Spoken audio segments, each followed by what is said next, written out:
Classmates, there are only 3 months left until the college entrance exam. My teacher, Li Ming, announced to the room. It's time to decide your future path. Are you choosing the liberal arts or the martial arts stream? He paused, his gaze sweeping over us. If you choose martial arts, the registration fee is 30,000 yuan. Remember to bring it to me in 7 days. The classroom erupted into whispers, but I just stared out the window. 30,000. The number tasted like ash in my mouth. I was a hard worker, and my martial talent was decent. My blood energy levels were among the top in the class. But 30,000 yuan? I was just a student. Even with my part-time jobs, there was no way I could scrape that together in a week. After class, I followed Li Ming to his office. My throat felt tight as I spoke. Teacher, can I turn in the registration fee a few days late? A few days late? Li Ming looked at me, and I saw a flicker of pity in his eyes. I knew he liked me. I worked harder than anyone, and I was ranked 10th in the class. But this was a regular class, not an elite one. Usually, only the top 3 had a real shot at getting into a martial arts university. For a family like mine, 30,000 yuan wasn't just a fee, it was a crushing burden. My parents died in a beast tide when I was 3. Since then, I'd lived with my uncle, Su Guoming. He had 2 children of his own, and both were practicing martial arts too. Supporting one martial artist is hard enough for a normal family. Supporting 3 was a nightmare. Su Hong, it's not that I don't want to help you, Li Ming said gently. But rules are rules. I can't grant an extension. He hesitated, then added, you know, you don't have to go through the exam to practice martial arts. There are always private dojos. I knew he didn't even believe his own words. The resources at a university compared to a private dojo were like heaven and earth. There was no comparison. I nodded slowly. I understand. Thank you, teacher. I turned and walked away, leaving him sighing at my back. As I stepped out of the school building, the sun hit my face, and for a moment, I felt dizzy. It had been 18 years since I crossed over into this world. It looked like my old world, but everything was different. 300 years ago, a star seed fell from the heavens. Martial arts awakened, and the animals of Earth evolved into monsters that ravaged humanity. The barrier of our world shattered, inviting invasions from thousands of alien races. Humanity survived because powerful warriors rose up, pushing the front lines from Earth into the galactic battlefield. When I first arrived here, I had grand dreams of becoming a supreme powerhouse and crushing our enemies. Now, those dreams were being strangled by a 30,000 yuan entry fee. Su Hong, what are you standing there for? Let's spar. A booming voice broke my trance. It was Chen Lin, my best friend and seatmate. I realized I had walked all the way to the gym without thinking. He was waving at me from the steps. I took a deep breath, pushing the frustration down. There was no point in obsessing over money I didn't have. I had to focus on what I could control. Coming, I shouted back. The sun dipped below the horizon, and the moon took its place. The lights of the Star City First High Gym stayed bright. The air was thick with the scent of sweat and the sound of heavy breathing as students pushed their bodies to the limit. Bang! A muffled impact echoed in the corner. Chen Lin stumbled back, clutching his palm and grimacing in pain. Damn, Su Hong, your Vajra punch got stronger again. Don't tell me you've reached the subtle stage? I nodded, wiping sweat from my forehead. Just reached it 2 days ago. In martial arts, mastery is divided into 5 levels: basic, proficient, subtle, great success, and perfection. Chen Lin gave me a thumbs up, his eyes full of respect. We had started learning the Vajra punch at the same time. He had only reached proficiency a few days ago, while I had already moved beyond.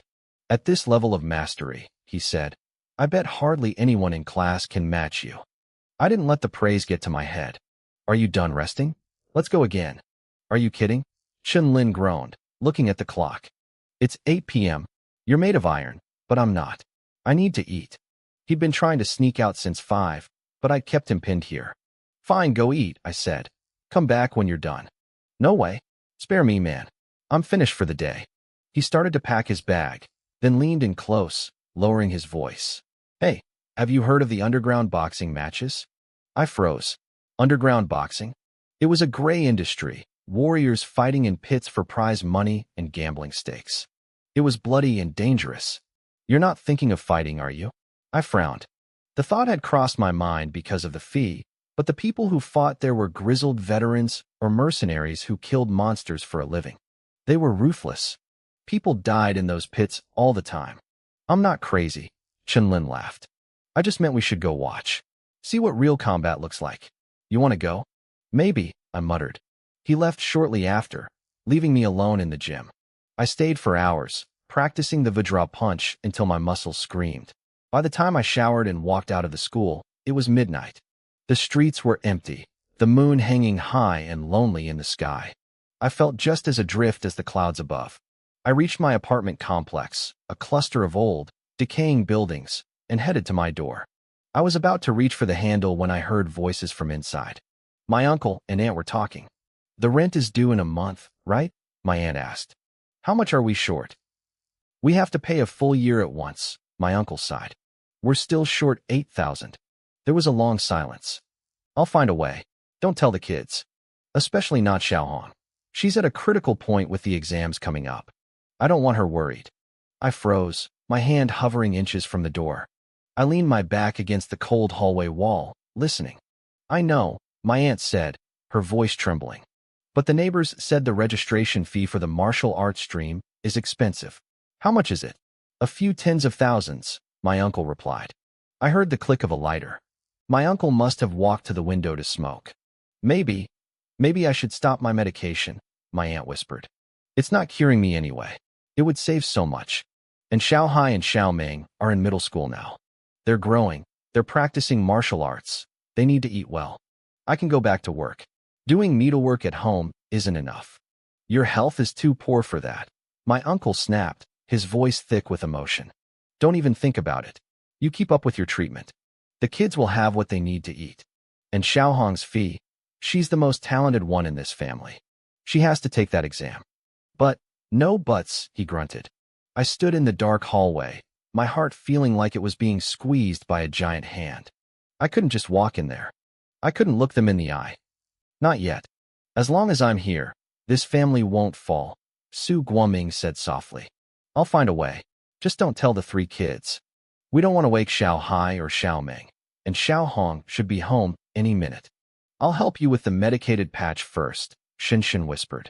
I stood outside the door, my head hanging low. I didn't say a word. My fists were clenched so tight my knuckles turned white. I took a deep breath, forced a smile onto my face, and pushed the door open. I'm back, I called out. In the cramped living room, my uncle, Su Guoming, was lying on the sofa. My aunt, Shun Shun, held a pungent-smelling medicinal plaster. The moment they saw me, the worry on their faces vanished. They both beamed. Xiaohong, you're back, Su Guoming asked, smiling. How was practice today? Huge progress, I replied with a grin. I stepped forward and naturally took the plaster from my aunt's hand. Auntie, let me do it. Oh, you filial brat, Shun Shin teased, poking my forehead. This is my husband you're trying to steal from me. We all laughed. After the patch was on, Su Guoming stood up and patted my shoulder. It's late. Get some rest so you have energy for tomorrow. You got it, I said playfully. Need me to carry you back to your room, old man? Su Guoming glared at me, his eyes wide. You kid, think you're a big shot now?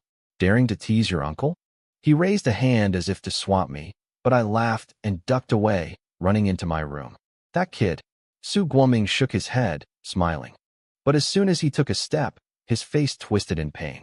He gripped his waist, and Shun Shin quickly moved to support him. They walked slowly back to their room. Inside my room, the smile died the moment I shut the door. Our home was tiny, 2 bedrooms, 1 bath. My uncle and aunt had 1 room. I shared the other with my brother, Xiao Hai, and my sister, Xiao Ming. We had 2 sets of bunk beds. My siblings shared one, and I took the bottom bunk of the other. The top bunk above me was just for storage. I looked at my sleeping siblings and tried to lie down quietly. But as soon as I pulled up the covers, Xiao Hai's voice whispered in the dark. Brother? You awake? Yeah, I whispered back. I'm awake too, Xiao Ming added, her head popping out from under her blanket. You too. I started to scold them, but Xiao Hai cut me off. Brother, I don't want to go to school anymore. I sat up instantly, my brow furrowed. Why? Is someone bullying you? No way, Xiaohai scoffed. I'd punch their faces in. I'm stronger than Dad now. I want to quit school and help him move cargo. Me too, Xiaoming whispered. I'm even stronger than Xiaohai. I can help Dad so he can finally rest. What did you say? Xiaohai hissed. You want to go? Let's go right now. Bring it, Xiaoming snapped back. I stayed silent, watching them. I realized they had heard everything our aunt and uncle said. Brother, what do you think? Xiaohai asked. I think it's crap, I said firmly. Stay in school. But brother, we aren't talented in martial arts like you. If we work, we can take the pressure off. You can focus on the exams, get into a martial arts university, and become a professional warrior. Then we can just relax and let you support us. Yeah, once you're a warrior, I'm never working again. I'll just live off you. I forced a smile. My heart felt heavy. They were too sensible for their own age, and it hurt to hear. That's enough, I said, rubbing my face. I gave them a confident look. Just focus on school. I've already found a way to handle the registration fee and the rent. Their eyes lit up. Really? Of course, I said, leaning back with a smirk. Do you think I've been practicing for nothing? Your brother is a genius. They laughed, seeing my exaggerated posture. There you go, bragging again. Xiaohai teased. I reached out and gave him a quick flick on the forehead, making him yelp. Xiaoming laughed, then quickly hid under her covers when I looked at her. Go to sleep, I told them. I walked back out and stood on the narrow balcony, staring at the night sky. My talent was good, but it wasn't enough. Not yet. I pulled out my cracked phone and searched for something Chen Lin had mentioned earlier, underground boxing. The prize money numbers stared back at me. With my mastery of the Vajra fist, I had a chance. I had been hesitant before, but seeing my younger siblings willing to give up their futures for the family changed everything. I was an 18-year-old man. I couldn't keep wavering. The moment I made my decision, a crisp electronic chime echoed in my brain. Ding. Host's indomitable martial heart detected. System binding successful. Ding. Beginner gift pack opened automatically. Ding. Congratulations. You have obtained the talent. Eternal unparalleled. Chapter 3. 1 second insight. I froze. A system? I had been in this world for 18 years and had given up hope on such a thing. Indomitable martial heart, I muttered to myself. I realized the system had likely been there all along, waiting for me to find the resolve to risk everything. Being indomitable was easy to say, but hard to do. If I hadn't heard my family's struggles tonight, I might never have reached this state of mind. I took a deep breath and felt a new power surging through me. Everything was about to change. I took a deep breath, trying to steady my racing heart. I needed to focus. I closed my eyes and started digging into this system. As the minutes ticked by, my excitement only grew. This thing was incredibly powerful. To put it simply, if I defeated or killed an enemy, be it a person or a fierce beast, I would earn martial points. I could use those points to increase my blood chi, my physical constitution, or my martial arts proficiency. Open status panel, I whispered. A sleek, translucent screen flickered to life in front of me. Name, Su-hong. Talent, eternal unparalleled. Blood chi, 85 plus. Spirit, 23 plus. Constitution, mortal body 3% plus. Martial arts, Vajra fist, micro level 7% plus. Floating light palm, proficient 35% plus. Skytread step, entry level 56% plus. Martial points, 0. Every stat had a plus sign next to it. That meant as long as I had points, I could level up anything. My blood chi was at 85, up 3 points from last month. I was close. 90 points would make me a pseudo-martial artist, and 100 would officially make me a rank 1 martial artist. But then I saw this spirit stat. My eyes widened. In this world, there was another path besides being a martial artist, the spirit master. They could control objects with their mind. They were terrifyingly strong, and only one person in a million had the talent for it. And yet, this system could actually let me increase my spiritual power. I forced myself to calm down and looked at the rest. The martial arts stats were expected, but the mortal body caught my eye. I remembered reading that everyone's constitution was different. Some lucky people were born with special bodies that let them train 10 times faster than normal. There was a plus sign next to mine, too. Does that mean I can eventually evolve my body into something legendary? My heart hammered against my ribs. I took a second to breathe, then checked the description for my new talent, eternal unparalleled. The description was simple but arrogant. The greatest talent in history. None shall stand above you. The greatest in history? I muttered. I didn't feel any different. But then, I tried to recall the problems I'd been having with my Vajra fist training. Suddenly, my eyes snapped open. Every single confusing detail, every block I'd hit for months, it all felt incredibly simple. It was like looking at a child's puzzle. I thought about the floating light palm and the skytread step. A thought flashed through my mind. How was I ever struggling with this? It's so easy. It felt like being an adult asked to solve 1 plus 1. The answers just appeared in my head without me even trying. I had to test this. I knew there was an open space in our apartment complex. I vaulted over the balcony railing and instinctively activated the skytread step. Before, at entry level, I could barely kick the air to slow a fall. We lived on the 5th floor, and I figured one mid-air step would be enough to land safely. I was wrong. As I stepped out into the empty air, it felt like my foot hit solid concrete. A loud boom echoed through the silent night. I didn't just slow down, I shot upward like a rocket. I soared past the roof of the 8-story building and landed on the ledge of the top floor. I looked down at my feet, then back at the ground, completely stunned. Holy crap, seriously? I had jumped 3 stories up with a single step. As I stood there, a chime rang in my head. Skytread step, entry level. Proficient. Micro level. Wait, what? I gasped. I only moved once, and it jumped 2 levels. I finally understood what eternal unparalleled meant. Even if this was just a rank 1 technique, mastering it in a single breath was insane. If I could do this with a movement technique, what about my floating light palm? Or my earth-grade Vajra fist? Would that take 2 breaths? Before I could celebrate, a window slammed open below and a man started screaming. Who's the idiot setting off firecrackers at 2 a.m.? Let people sleep. If I catch you, I'm gonna shove a firework up your. I winced and scratched my head. The sonic boom from my step must have woken up the whole block. Time to go, I whispered. I jumped off the other side of the roof, but this time I hopped down floor by floor manually. I didn't want to cause another explosion. I hit the ground as light as a feather and slipped toward the complex gates. The old security guard was fast asleep in his booth. I looked back at our crumbling apartment one last time. When I came home tonight, I was drowning in despair.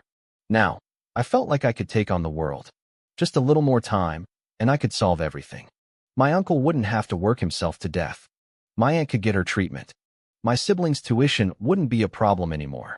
I felt a surge of pride. Before, I was going to the underground fights because I was desperate. Now, I was going because I was going to win. A few minutes later, I arrived at a public training ground. It was nearly 3 a.m. and completely deserted. Even though I'd been training all day, the adrenaline kept me from feeling tired. Oh, when did they get these? I noticed 2 new rank 1 combat testers at the edge of the field. These machines measured a martial artist's actual striking power. Rank 1 meant they could handle anyone up to the first official rank. In this world, rank is determined by blood chi, but actual combat power depends on your techniques. Let's see what I can do, I said, stepping up to the machine. I settled into a stance, channeled my energy, and unleashed a Vajra fist. Bang! The machine groaned as the numbers on the screen spiraled upward. It finally stopped at 1027. I raised an eyebrow. Usually, a person's combat power is about 10 times their blood chi. With 85 blood chi, I should have hit 850. Breaking 1000 meant I was already stronger than a standard rank 1 beginner. That's the power of a micro-level technique, I realized. But I wasn't done yet. The rank 1 movement technique, step into vacuity, had already reached the entry level. I wondered how my D-class Vajra fist was doing. I pulled up my status panel and focused on the martial arts section. Vajra fist, entry, 58%. I froze. I remembered it being at 7% just a moment ago. One punch had boosted my proficiency by 51%. My heart raced. If I just kept going, I could reach the perfection level in minutes. I didn't waste a second. I threw myself into the practice, my fists blurring through the air. Asterisk bang, bang, bang, Asterisk, the sound of breaking air echoed through the empty field. By the third punch, a massive surge of power radiated from my body. I swung again, and the air seemed to split apart, sending ripples of visible pressure outward from my knuckles. A notification chimed in my mind. Vajra Fist has reached greater mastery. I didn't stop. I poured every ounce of my focus into the movements, my style becoming increasingly fierce and overbearing. Then, I launched one final strike. It looked like a plain, simple punch, but the air in front of me suddenly exploded. Vajra Fist, perfection. I pulled out my phone to check the time. Only 10 minutes had passed. I had taken an earth-grade martial art from basic entry to absolute perfection in 10 minutes. The speed was terrifying. If I told anyone, their jaws would hit the floor. Let's see what I'm really capable of now, I muttered. I stepped back up to the rank 1 combat tester. I settled into my stance and unleashed a Vajra Fist exactly like before. Boom. The machine, which weighed several tons, didn't just record the hit. It flew backward, ripped off its moorings, and slammed into the distant wall. Holy crap, I whispered, staring at my hand. I scrambled over to the machine and tried to pull it upright. If I'd broken it, there was no way I could afford the repairs. Who's there? What are you doing in the middle of the night? A voice barked from the shadows, making me jump. I turned to see a young man walking toward me, rubbing his eyes and looking incredibly annoyed. His name was Lu Feng. He had been sent here by the city authorities to guard these new testers because martial artists from all over the neighborhood had been swarming the area. He usually got woken up at 6 a.m. by the crowds, so the middle of the night was the only time he could sleep. He looked ready to pick a fight. He assumed I was just some kid. In his mind, no actual rank 1 martial artist would use a public training ground like this. He was a rank 1 beginner himself, and the record he'd set on this machine was 12:08. He figured he could easily scare me off. Hey kid, Lu Feng shouted, stopping in his tracks when he saw the machine leaning against the wall. His eyes narrowed with suspicion. Wait a minute. Was that machine always over there? Are you trying to steal the equipment? I'm not stealing it, I said, trying to heave the heavy metal back into place. I was just testing my strength. Testing?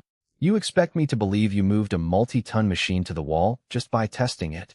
Lu Feng sneered. He started rotating his shoulders, warming up. Kid, you better surrender.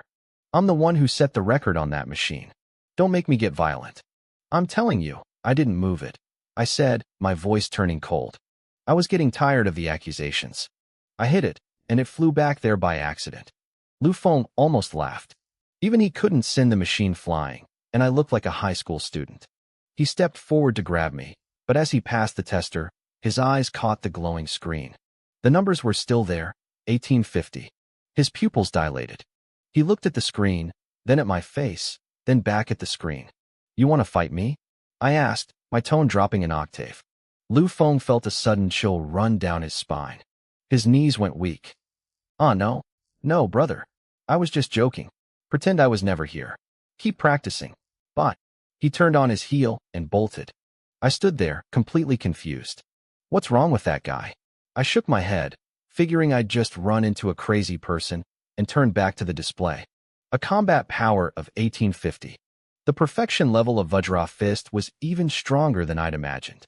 Back in his small guard shack, Lu Feng sat in a chair, his heart hammering against his ribs. 1850. That was nearly the level of a rank 1 mid-stage martial artist. One punch from that kid would have ended him. He wiped the sweat from his forehead, watching me through the window with lingering fear. He couldn't understand why a genius like that was hanging out in a public park at 3 a.m. I didn't care what he thought. I spent the rest of the night training. By 5 a.m., the field was filled with the sound of sonic booms. I was practicing my movement technique, step into vacuity. I kicked off the air itself, soaring like a cannonball from one side of the field to the other. I landed softly and checked my panel one last time. Name, Su Hong. Blood Chi, 85. Vajra Fist, perfection. Floating light palm, perfection. Step into vacuity, perfection. In a single night, I had mastered 3 high-level techniques. I squeezed my fist, feeling the raw power vibrating under my skin. I tested myself again. My power now fluctuated between 1800 and 1900.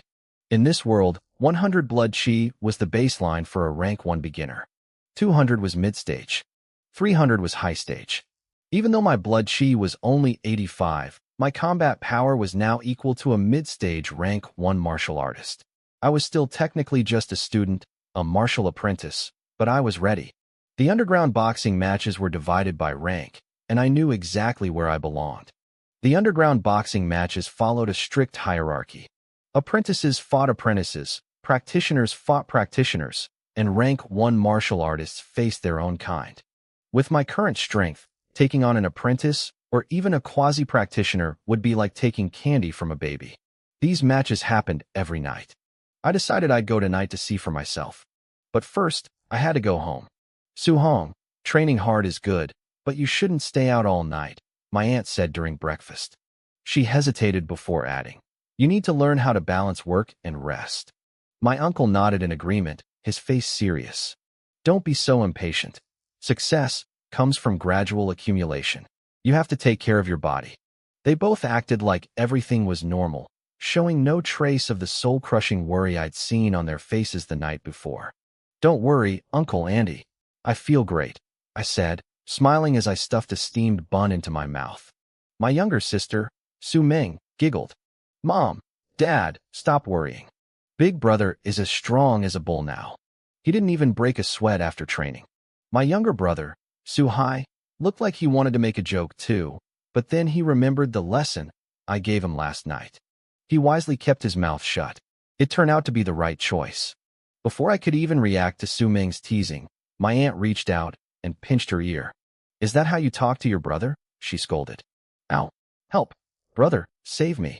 Su Ming cried out, wincing from the pain. I just burst out laughing. You asked for it. Su Hai watched from the side, looking relieved that he'd stayed quiet. We finished breakfast amidst the laughter. Mom, Dad, we're heading to school now, Su Hai called out. Uncle, Auntie, I'll take them, I said, grabbing my bag. Be careful on the road, my aunt shouted after us. Xiao Hai, Xiao Ming, don't bully your classmates. But if someone bullies you, you hit them back hard. Our family doesn't go looking for trouble, but we aren't afraid of it either. You hear me? Got it, Mom. Su Ming chirped, her voice long and playful. I'm so cute and sweet. How could I ever bully anyone? Su Hai twitched his lips. You don't bully others, but you beat me up every chance you get, he thought. He glanced at our mom, then puffed out his chest and put his hands behind his back, trying to look cool. Mom, I'm the one who does the bullying. Who'd be brave enough to mess with me? He added a silent disclaimer in his head, except for Su Ming. As soon as we walked out of the apartment complex, the smiles vanished from their faces. A cloud of worry settled over them. Wow, look at you two. You've mastered the art of the quick change, I teased, reaching out to ruffle both of their heads at once. Stop it, brother. I won't grow tall if you keep doing that. Su Ming protested. Su Hai looked up at me, his eyes searching mine. Brother, were you serious yesterday? Do you really have a way to fix the money situation? You weren't just lying to us. Su Ming stopped struggling and looked at me too. Brother, tell us the truth. If there's no way, we'll just drop out of school and help out at home. I stopped walking and turned them both around to face me. I looked them straight in the eyes. Trust me, I wasn't lying. I really do have a way. Seeing how serious I was, their eyes finally lit up. They knew that when I used that tone, I meant it. Yes. Su Ming cheered, jumping for joy. Su Hai finally broke into a bright, genuine smile. Watching them return to their usual, lively selves, I felt a weight lift off my chest. This was why I was doing this. Not for fame or power, but to see my family smile like this. After dropping them off, I made my way to Class 6 at Star City First High. The moment I walked in, my friend Lin practically dragged me to my seat. Su-hong, have you thought about it? Are we going to the underground matches tonight? I'm not going, I said, shaking my head. Lin's eyes widened. Are you serious? You're going to miss out on watching real martial artists go at it? You won't regret it. I'm not going to watch, I thought. I'm going to fight. I didn't tell him. If I did, he'd try to stop me, or worse, tell my aunt and uncle. I didn't need them worrying more than they already were. Quiet down, everyone, our homeroom teacher, Li Ming, shouted as he walked in. Everyone head to the gymnasium immediately. The class looked confused. Teacher, what about morning study? Li Ming grinned. You can stay for study if you want, but the principal has invited a rank 3 martial artist to teach everyone a grade C technique. Are you sure you want to stay? A rank 3 master? A grade C technique? The class erupted into cheers and sprinted for the gym faster than they usually ran for lunch. My eyes lit up. I wasn't afraid of difficult techniques. I was afraid of not having enough of them to learn. A grade C technique. Chun Lin whispered excitedly as we ran. If I learn this, I'll crush the monthly exams. Heck, I might even be brave enough to step into the underground ring myself. I looked at him, genuinely shocked. He blinked, then punched my arm. What? You don't believe me? Then he deflated. Fine. Even if I learn it, I'm not going. Those guys are brutal. Most of them have mastered their techniques to the perfection level. I'd just be a punching bag. He paused, then patted my shoulder with a mischievous glint in his eye. But you, Su-hong, I've got high hopes for you. Once your Vajra fist hits perfection, you go fight. I'll place the bets, and we'll split the winnings 50-50. We'll be rich. He started laughing at his own joke. Pretty funny, right? I gave him a thumbs up. Hilarious. Over at the school gate, Principal Li Chengshan was waiting. A few minutes later, a black car pulled up and a fit, middle-aged man stepped out. This was Chun Tian, an old comrade of the principal. About time, you old fossil, the principal joked. I took a taxi here, and you're still complaining? Chun Tian barked back. I should have stayed at the hotel and waited for you to send a limo. They traded insults for a moment before laughing and bumping fists. Chun Tian was the rank 3 master the principal had invited. His strength was actually a sub-rank higher than the principal's. Come on, the students are already waiting in the gym, the principal said, pulling him along. Seriously? You're treating me like a pack mule. I just got here and you won't even give me a cup of tea. Tea? I got tea, the principal said, pulling out 2 plastic bottles from his bag. Red tea or green tea? Chun Tian stared at the bottled iced tea. He gave a sarcastic thumbs up. You're something else, Li Chengshan. You call this tea. You want it or not? Give it here. Chun Tian grabbed the red tea. A 1-liter bottle? At least you aren't stingy. Anyway, let's talk business, the principal said, his smile fading. How's this batch of students? The principal sighed. Most of them are just apprentices. We only have about a dozen quasi-practitioners. As for actual rank 1 martial artists, only 2, and they just broke through. Chun Tian shrugged. That's not too bad. Any talented kids when it comes to learning techniques. If there were, the principal muttered, I wouldn't be sighing so much. Chun Tian froze. You mean not even 1? Then why the hell did you call me here to teach? Chun Tian barked. Even if I teach it, barely anyone is going to learn a thing. Li Chengshan, do you think my thunderclap fist grows on trees? This is a grade C technique. He looked out at the sea of students with a judgmental glare. With the quality of these kids, maybe those 2 rank 1 practitioners can learn it. The quasi-practitioners? They'll be lucky to even scratch the surface. As for the martial apprentices, thinking they can learn a grade C technique is a pipe dream. The principal looked annoyed. I'm not an idiot. I didn't bring you here for the apprentices. My focus is on the 2 rank 1s and the dozen quasi-practitioners. Then why did you cram every single student into the gym? Chun Tian asked. Equal opportunity, the principal replied. As the principal, this is the most I can do for them. Who knows? Maybe one of those apprentices has a hidden spark. Chun Tian shook his head, unimpressed. Great. Now you're talking in your sleep. We watched as the 2 men walked into the gym. Every eye in the building locked onto them. Students, the principal announced. Let's welcome rank 3 martial artist, Chun Tian. He's here to teach you a powerful technique. Thunderous applause broke out. I joined in, clapping along with my classmates. Our class was led by our teacher, Li Ming, and we were positioned right in the middle of the gym. The genius class was at the very front, closest to the stage. They had plenty of space to move and practice, a special privilege for the elite. The rest of us in the ordinary classes were packed in like sardines. We could barely move, let alone practice. I saw the envy and jealousy in the eyes of the students around me. The kids in the genius class just puffed out their chests, soaking in the attention. At the very front stood Li Tu and Shin Shan, the only 2 rank 1 practitioners in the school. They looked calm, acting like the world belonged to them. I won't waste your time with small talk. Tian said, his voice booming. Today, I'm teaching you the grade C technique, thunderclap fist. I will demonstrate it 10 times. How much you learn depends entirely on you. He dropped into a stance. The gym went silent. Everyone stared, terrified of missing a single detail.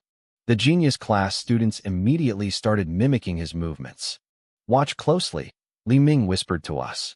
This is a rare opportunity. Even our teacher was wide-eyed. As a rank 1 himself, this was a massive chance for him to grow, too. Tian began the demonstration. Thunderclap fist is fierce and overbearing, he explained as he moved. When you reach the entry level, your punch will produce a single crack of thunder. He threw a punch. Boom. A sound like a lightning strike echoed through the gym. At the proficient level, you hit 3 sounds. At the mastery level, 5. At the great success level, 7, which is where I am now. Suddenly, his speed exploded. Asterisk boom. Boom. Boom. Asterisk. 7 consecutive thunderclaps shook the air. He pulled back his fist and stood tall. And if you reach perfection, that's 9 sounds. He shook his head. I haven't even reached that level yet. Don't get ahead of yourselves. If any of you can hit the entry level today, I'll be impressed. He glanced at the genius class. Li Tu and Qin Shan were copying him, but their movements were hollow. They had the form, but none of the spirit. 10 seconds to memorize, Tian said. Then I go again. In my row, Lin leaned over and hissed. Are you kidding me? How are we supposed to learn this? The difficulty is insane. He looked around at the crowded space. I can't even stretch my legs. By the time we find space to practice, I'll have forgotten everything. Right, Suhong? Lin turned to look at me, but I wasn't there. His jaw dropped. Where did he go? He looked left and right, then poked Li Ming. Teacher, Suhong is gone. Li Ming blinked, confused. He was just here. He scanned the room and caught a glimpse of my back disappearing through the gym's back door. Li Ming sighed and shook his head. He thought I had given up. He remembered me asking for an extension on my school fees and figured I had finally lost my spirit. Let him go, Li Ming muttered. Just focus on your own learning. Outside the back door, I stood in the quiet air and rubbed my chin. Grade C martial arts. Doesn't seem that hard, I muttered to myself. I closed my eyes and replayed Tian's movements in my mind. I stepped into the clearing, found my balance, and threw a punch. A single, crisp thunderclap rang out. Ding! A notification sounded in my head. Thunderclap fist, entry level reached. I didn't stop. I was locked in. I threw myself into the rhythm, my body moving with a fluid, violent grace. Moments later, 3 cracks of thunder exploded in quick succession. Ding! Thunderclap fist, proficient level reached. Inside the gym, the atmosphere was tense. Qin Shan and Li Tu were locked in a silent rivalry, ignoring everyone else. They were determined to see who could master it first. Tian finished his 7th demonstration and walked over to the principal. How is it? The principal asked. Not bad, Tian replied. Qin Shan and Li Tu have the best talent. They should hit the entry level soon. The principal felt a weight lift off his chest. Grade C techniques were notoriously difficult to learn. If his 2 best students could pull it off, his efforts wouldn't be wasted. What about the others in the genius class? Tian shook his head. Unlikely. I see, the principal sighed. If the geniuses couldn't do it, the ordinary students didn't stand a chance. Tian stepped back out. Last 3 times. He flew through the forms. As soon as he finished, Li Tu threw a punch. Boom. Holy crap. Li Tu did it, someone shouted. Li Tu smirked, feeling like a god.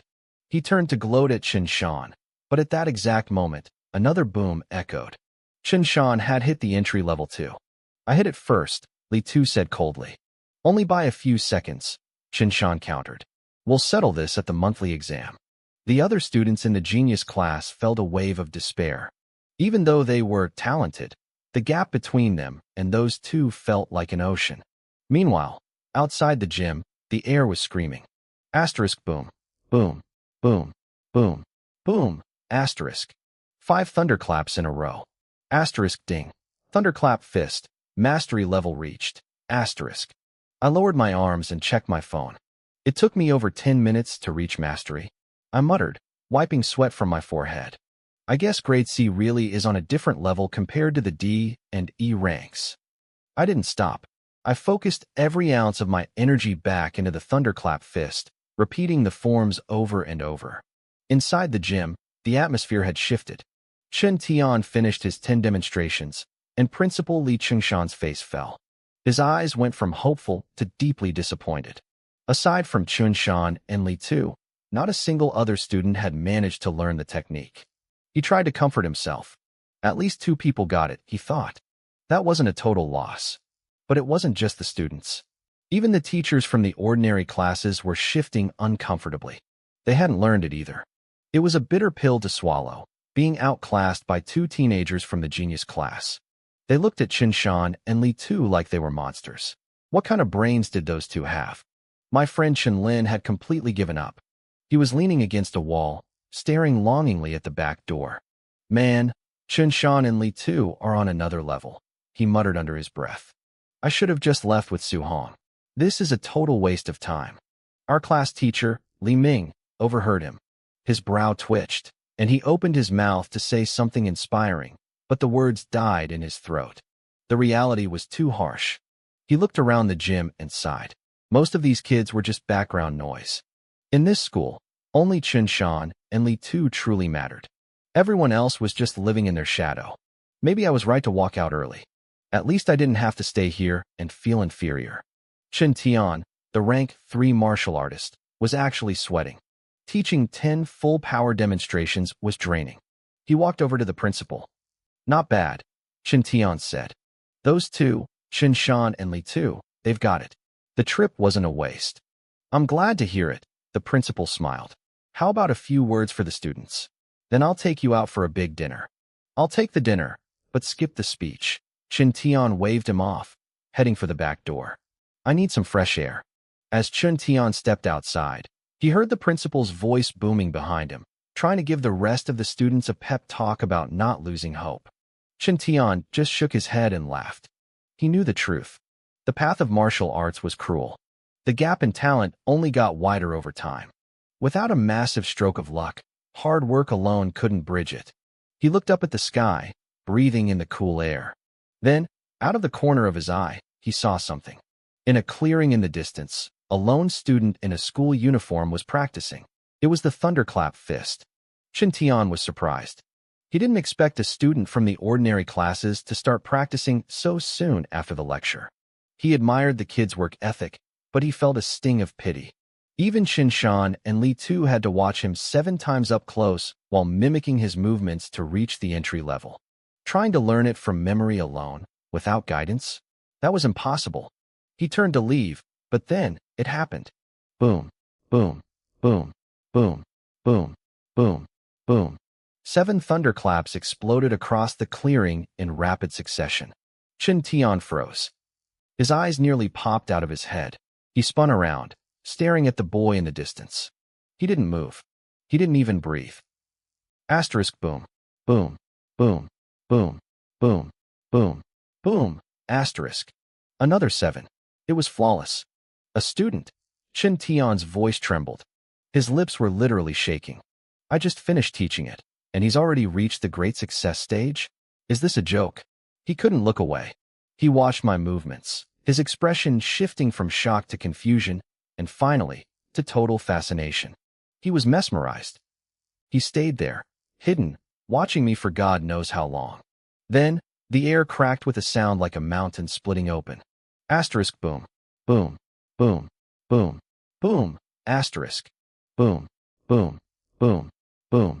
9 thunderclaps. Something clicked in Chen Tian's mind. A flash of realization hit him like a lightning bolt. He slapped his thigh in excitement. I get it. That's how it works. He didn't want to lose the inspiration. Right there on the spot, Chen Tian began practicing the thunderclap fist himself. 7 cracks echoed. Then, with a burst of newfound understanding, he threw one more punch. Boom. The 8th sound. He had finally broken through. Chen Tian stood still, taking a long, deep breath. He had been stuck at the great success level for years. He never imagined he'd find his breakthrough by watching a high school student in a back alley. Holy crap, old Chen, you improved again. Principal Li had just walked out, and caught the tail end of it.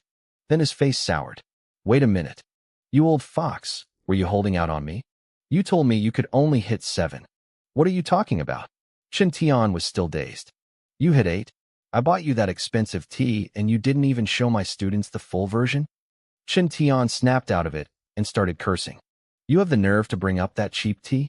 I came all this way to teach for you, and you're complaining? I just broke through, you idiot. Suddenly, Chen Tian stopped. He looked back at the clearing. It was empty. I was gone. Oh, you just broke through? The principal didn't notice Chen Tian's panic. Anyway, let's go eat. Chen Tian let out a frustrated yell. What's wrong with you? The principal asked, baffled. It's because you showed up and distracted me. Chen Tian was fuming. He actually swung and punched the principal right in the eye. Ow. What the hell, Chen Tian? It was just a joke about the tea. The principal clutched his bruised eye, hissing in pain. You said this school didn't have any top-tier talent, Chen Tian said, his voice low. The principal nodded reflexively. Yeah, you saw them. Chen Shan and Li Tu are the best we've got. Chen Tian let out a cold, hysterical laugh. Is a student who can hit 9 thunderclaps considered best we've got? The principal rolled his eyes. Are you crazy? Someone like that isn't a good prospect. They're a freaking monster. Wait. He froze. His breath hitched. What do you mean? What did you see? Chen Tian explained everything. By the time he finished, the principal's legs went weak. He almost collapsed onto the grass. He stared at the sky like he'd lost his mind. My school has a monster like that? How did I not know? He scrambled up, his eyes wild. You said he was right here? In this clearing? Yes. The principal didn't wait.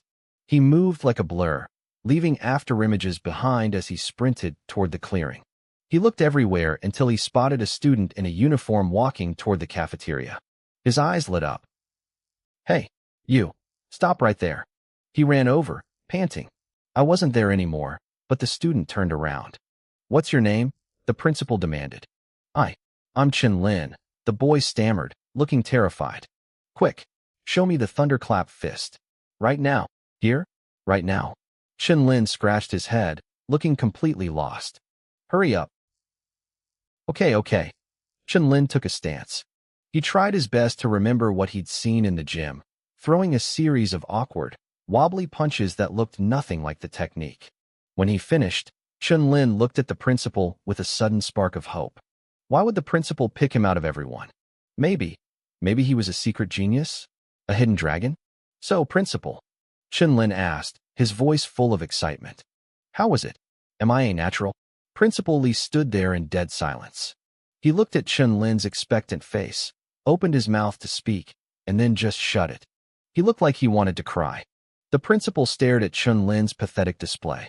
He didn't want to hurt the boy's feelings, so he just gave a half-hearted shrug. It's okay, he lied, his voice sounding hollow. Keep practicing. He turned and walked away without another word. As soon as he was out of earshot, he burst into a loud, frantic laugh. He pulled out his phone and barked an order into the receiver. Every single teacher, get to my office right now. Move. Chen Lin stood there, his heart thumping against his ribs. He watched the principal rush off and felt a surge of pure ego.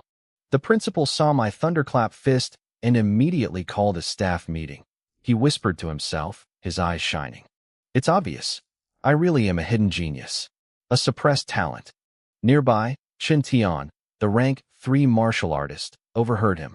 His lip twitched. He wanted to say something, to tell the kid he was delusional, but he stopped himself. It felt too cruel to shatter a teenager's dream like that. 5 minutes later, the office was packed. Every teacher, including my homeroom teacher, Li Ming, was present. I want the names of every student who left the gym early today, Principal Li demanded, his voice low and serious. The teachers exchanged nervous glances. Li Ming hesitated before speaking up. Principal, are you planning to punish them? Because if so, he thought of me. He knew why I was struggling. He didn't want to add more weight to my shoulders. Punish them. The principal's face broke into a wild grin. I'm thrilled. We have a monster in our school. Someone performed the thunderclap fist with 9 echoes. The room went dead silent. The teachers' hearts skipped a beat. 9 echoes? Even the genius student Chen Shan could barely grasp the basics after 10 viewings. This was unheard of. Li Ming let out a breath of relief. If it wasn't a punishment, then his students were safe. Let's start with you, Li Ming, the principal said, pointing a finger. Anyone from your class leave early? Just one, Li Ming replied. A boy named Su Hong. The principal's eyes lit up. Su Hong, tell me about him. Has he been acting strange? Is he the quiet type? Reserved? Hiding his strength? Li Ming thought for a moment. He's definitely steady. Calm. But as for strange, well, he's been stressed about the 30,000 yuan registration fee for the martial arts exam. He even asked me for an extension because he couldn't afford it. He's been pretty depressed lately. The principal's excitement vanished instantly. His face soured. Forget it. A genius who can hit 9 echoes in an afternoon wouldn't be crying over 30,000 yuan. With that kind of talent, he could walk into any underground ring and make that in an hour. Next, he paused, looking back at Li Ming. Actually, if that kid is struggling, give him the extension. I'll approve it. Thank you, Principal, Li Ming said, relieved for me. Meanwhile, I was sitting in the cafeteria, shoveling food into my mouth while staring at my system panel. My stats had jumped. My blood chi was at 85, and my thunderclap fist had reached the perfect realm, joining my other skills. I needed martial points to keep growing. The system told me I could earn them by defeating opponents. If that was the case, the underground fighters would be my perfect prey. I finished my meal, fueling up for the night ahead. Back in class, Chen Lin was distracted. He kept watching the hallway as other students were called into the principal's office one by one. That's weird, he muttered. Why haven't they called me yet? The principal was so impressed. He turned to me. Hey, Su Hong, you sure you don't want to come to the underground fights tonight? A bunch of kids are going. Even the geniuses from the elite class, Chen Shan and Li Tu, are heading there to watch. I'm sure, I said, packing my bag as the bell rang. I didn't want to watch. I wanted to fight. 2 hours later, the sun had set. I stood before a massive, dark building. The basement held the city's underground circuit. I had changed my clothes and pulled on a mask before heading inside. The moment the elevator doors opened, a wave of heat and noise hit me. Heavy metal music blasted through the air, mixed with the scent of sweat and cheap alcohol. Neon lights flickered over crowds of gamblers and fighters. I felt out of place, but I pushed through to the registration desk. A sign listed the prizes. A martial trainee win was worth 1,000 Blue Star coins.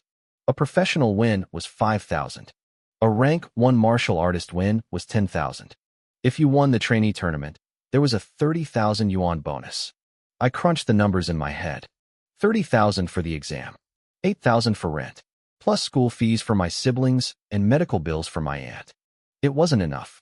You sound pretty young to be acting this arrogant, a woman behind the desk said, smirking at me. She was attractive, dressed in a way that commanded attention. If you think you're that good, you can try arena guard mode. You stay in the ring and fight everyone, one after another, until you're the last one standing. My interest piqued. Does the prize change? She leaned in, her eyes twinkling with amusement. If you beat everyone, the final prize doubles. But there's a catch. You don't get the per-match win money. It's all or nothing. If you lose once, you leave with 0. You still want in? I nodded without hesitation. She handed me a contestant badge and pointed toward the blood chi testing station. As I walked away, I saw her whisper to a nearby staff member. Go place a bet against this kid. He sounds like a student who's watched too many movies. It's free money. I reached the machine and placed my hand on the sensor. The numbers climbed rapidly. Blood chi, 85, the technician read out. He looked up, his bored expression changing to one of slight surprise. All right, kid, follow me. The staff member led me toward the locker rooms. I felt a bit confused, but he quickly explained that many fighters didn't want to show their real faces. They provided masks and headgear for anyone who wanted to stay anonymous. Thoughtful, I muttered to myself. Inside the locker room, I scanned the options hanging on the wall. My eyes landed on a rubber bull mask. It looked ridiculous, but it was sturdy. I pulled it on, making sure my vision wasn't blocked. I shook my head, watching the 2 horns wobble in the mirror, and then headed to the waiting area. As soon as I stepped inside, a loud bang echoed through the room. A group of fighters was huddled around a combat power tester, shouting and cheering. I stood off to the side and watched. There were 50 of us in total, not counting me. Most of them had power ratings between 1,000 and 1,200. I was impressed. These guys hadn't even reached 90 blood chi yet, which usually meant a power level around 800. Every single person here was an elite. If I were still using my old intra-level Vajra fist, I would be at the bottom of the food chain. But things were different now. The arena gates opened. The crowd of fighters began walking toward the ring, but I didn't wait. I surged forward, my movements a blur as I leaped past them and landed firmly on the stage. I'm choosing Arena Guard mode, I announced. My voice echoed through the stadium. The stadium went dead silent for a heartbeat. Then it exploded. Holy crap. Starting the night with Arena Guard mode. Who is this bullhead guy? I've never seen him before. He looks like a beast. In the student section, Chun-Lin, Li Tu, and the others looked completely lost. They had no idea what Arena Guard mode even was. Once someone nearby explained that I had to fight everyone until the end, Li Tu's jaw dropped. That's insane, Li Tu whispered. This guy is either a god or a lunatic. Chun-Lin pumped his fist in excitement, then leaned over to the others. Man, it's a shame Su Hong didn't come tonight. He's going to regret missing this so much he won't be able to sleep tomorrow. While the crowd cheered, the other fighters in the waiting area were fuming. By choosing this mode, I was basically telling them they weren't worth my time. It was a direct insult. I'll deal with you. A middle-aged man roared as he jumped onto the stage. Friend, you must be new here. You're acting way too. Bam. Before he could finish his sentence, I lashed out with a kick. He flew backward, tumbling off the stage and landing hard on the floor. Next, I said. The man sat on the ground, blinking in confusion. He hadn't even seen me move. He checked his ribs and realized he wasn't actually hurt. He stood up and gave me a small nod of thanks. In this ring, people died or left with broken bones every night. I had shown him mercy by just knocking him out of bounds without injuring him. I gave him a casual wave. I was here for the money, not to start blood feuds. The crowd was stunned. Usually, these fights were grinds. Seeing a guy get kicked off the stage before he could finish a sentence was rare. This bull guy has some real skill. No wonder he dared to pick Arena Guard mode. Suddenly, a loud laugh erupted from the professional tier waiting area to next door. A man wearing a white mustache mask leaped onto the neighboring stage. I'm taking Arena Guard mode too, he shouted. The stadium hit a new level of frenzy. It's White Mustache. He's been the champion for 7 days straight. Tonight is going to be legendary. As the crowd roared, a notification popped up in my mind. Defeated martial trainee. Gained 3 martial points. 3 points? I wondered how many I'd need to increase my blood chi. 1 win, the referee shouted into his megaphone. 48 fighters left. Will the bullman succeed, or will someone shut him down? The audience was standing on their chairs, screaming for blood. I blocked out the noise and looked down at the remaining fighters. I beckoned with my hand. Next, a burly man jumped up. He grinned at me. Hey, thanks for going easy on my brother just now. As a reward, I'll try not to hurt you too much. He released his blood chi. The pressure he gave off was intense, just a hair's breadth away from being a professional. He was strong. Come on then, I said, stepping into a stance. Here I come, he roared. He closed the distance in 3 steps and threw a punch that whistled through the air. I didn't dodge. I threw a punch of my own, meeting him head-on. The man's eyes widened. He didn't expect me to match his power directly. Fearing he might kill me, he tried to pull his punch back slightly. He shouldn't have. My fist accelerated instantly. Our knuckles collided, and the man's face went pale as a terrifying force surged through his arm. He tried to roar and put his full weight into it, but I was faster. My foot swept up and caught him square in the chest. He flew off the stage, landing right next to his brother. He sat there, dazed, feeling the lingering warmth on the floor where his brother had just been sitting. I lost. He looked up at me, his eyes filled with shock. His blood chi was 89. He was the best among the trainees tonight. Yet I had matched his strength and kicked him out effortlessly. He realized then that if I had wanted to, I could have shattered his ribs. 2 wins, the ref screamed. After that, it was a blur. One by one, over a dozen fighters charged the stage. One by one, I sent them flying. I wasn't even winded. With my Vajra fist at the perfect realm, no trainee could touch me. 5 wins, a voice shouted from the neighboring ring. I glanced over. White Mustache was standing calmly over his fifth opponent. As expected of White Mustache, someone in the crowd yelled, "He's on another level." I turned back to my own line of opponents. I had a lot of work to do and a lot of debt to pay. I didn't care who White Mustache was. Tonight, the ring belonged to the bull. I heard the crowd whispering. They said White Mustache had mastered an Earth-grade technique to the perfect realm, putting him on a level far beyond any other trainee. My eyes narrowed. If that was true, he was at the exact same level as my Vajra fist. If that kind of power was enough to win 5 matches in a row with ease, I knew exactly where I stood. Suddenly, a sharp whistle of wind cut through the air behind me. I didn't think. I just moved. I lunged to the side, and a heavy thud echoed right where my head had been a second ago.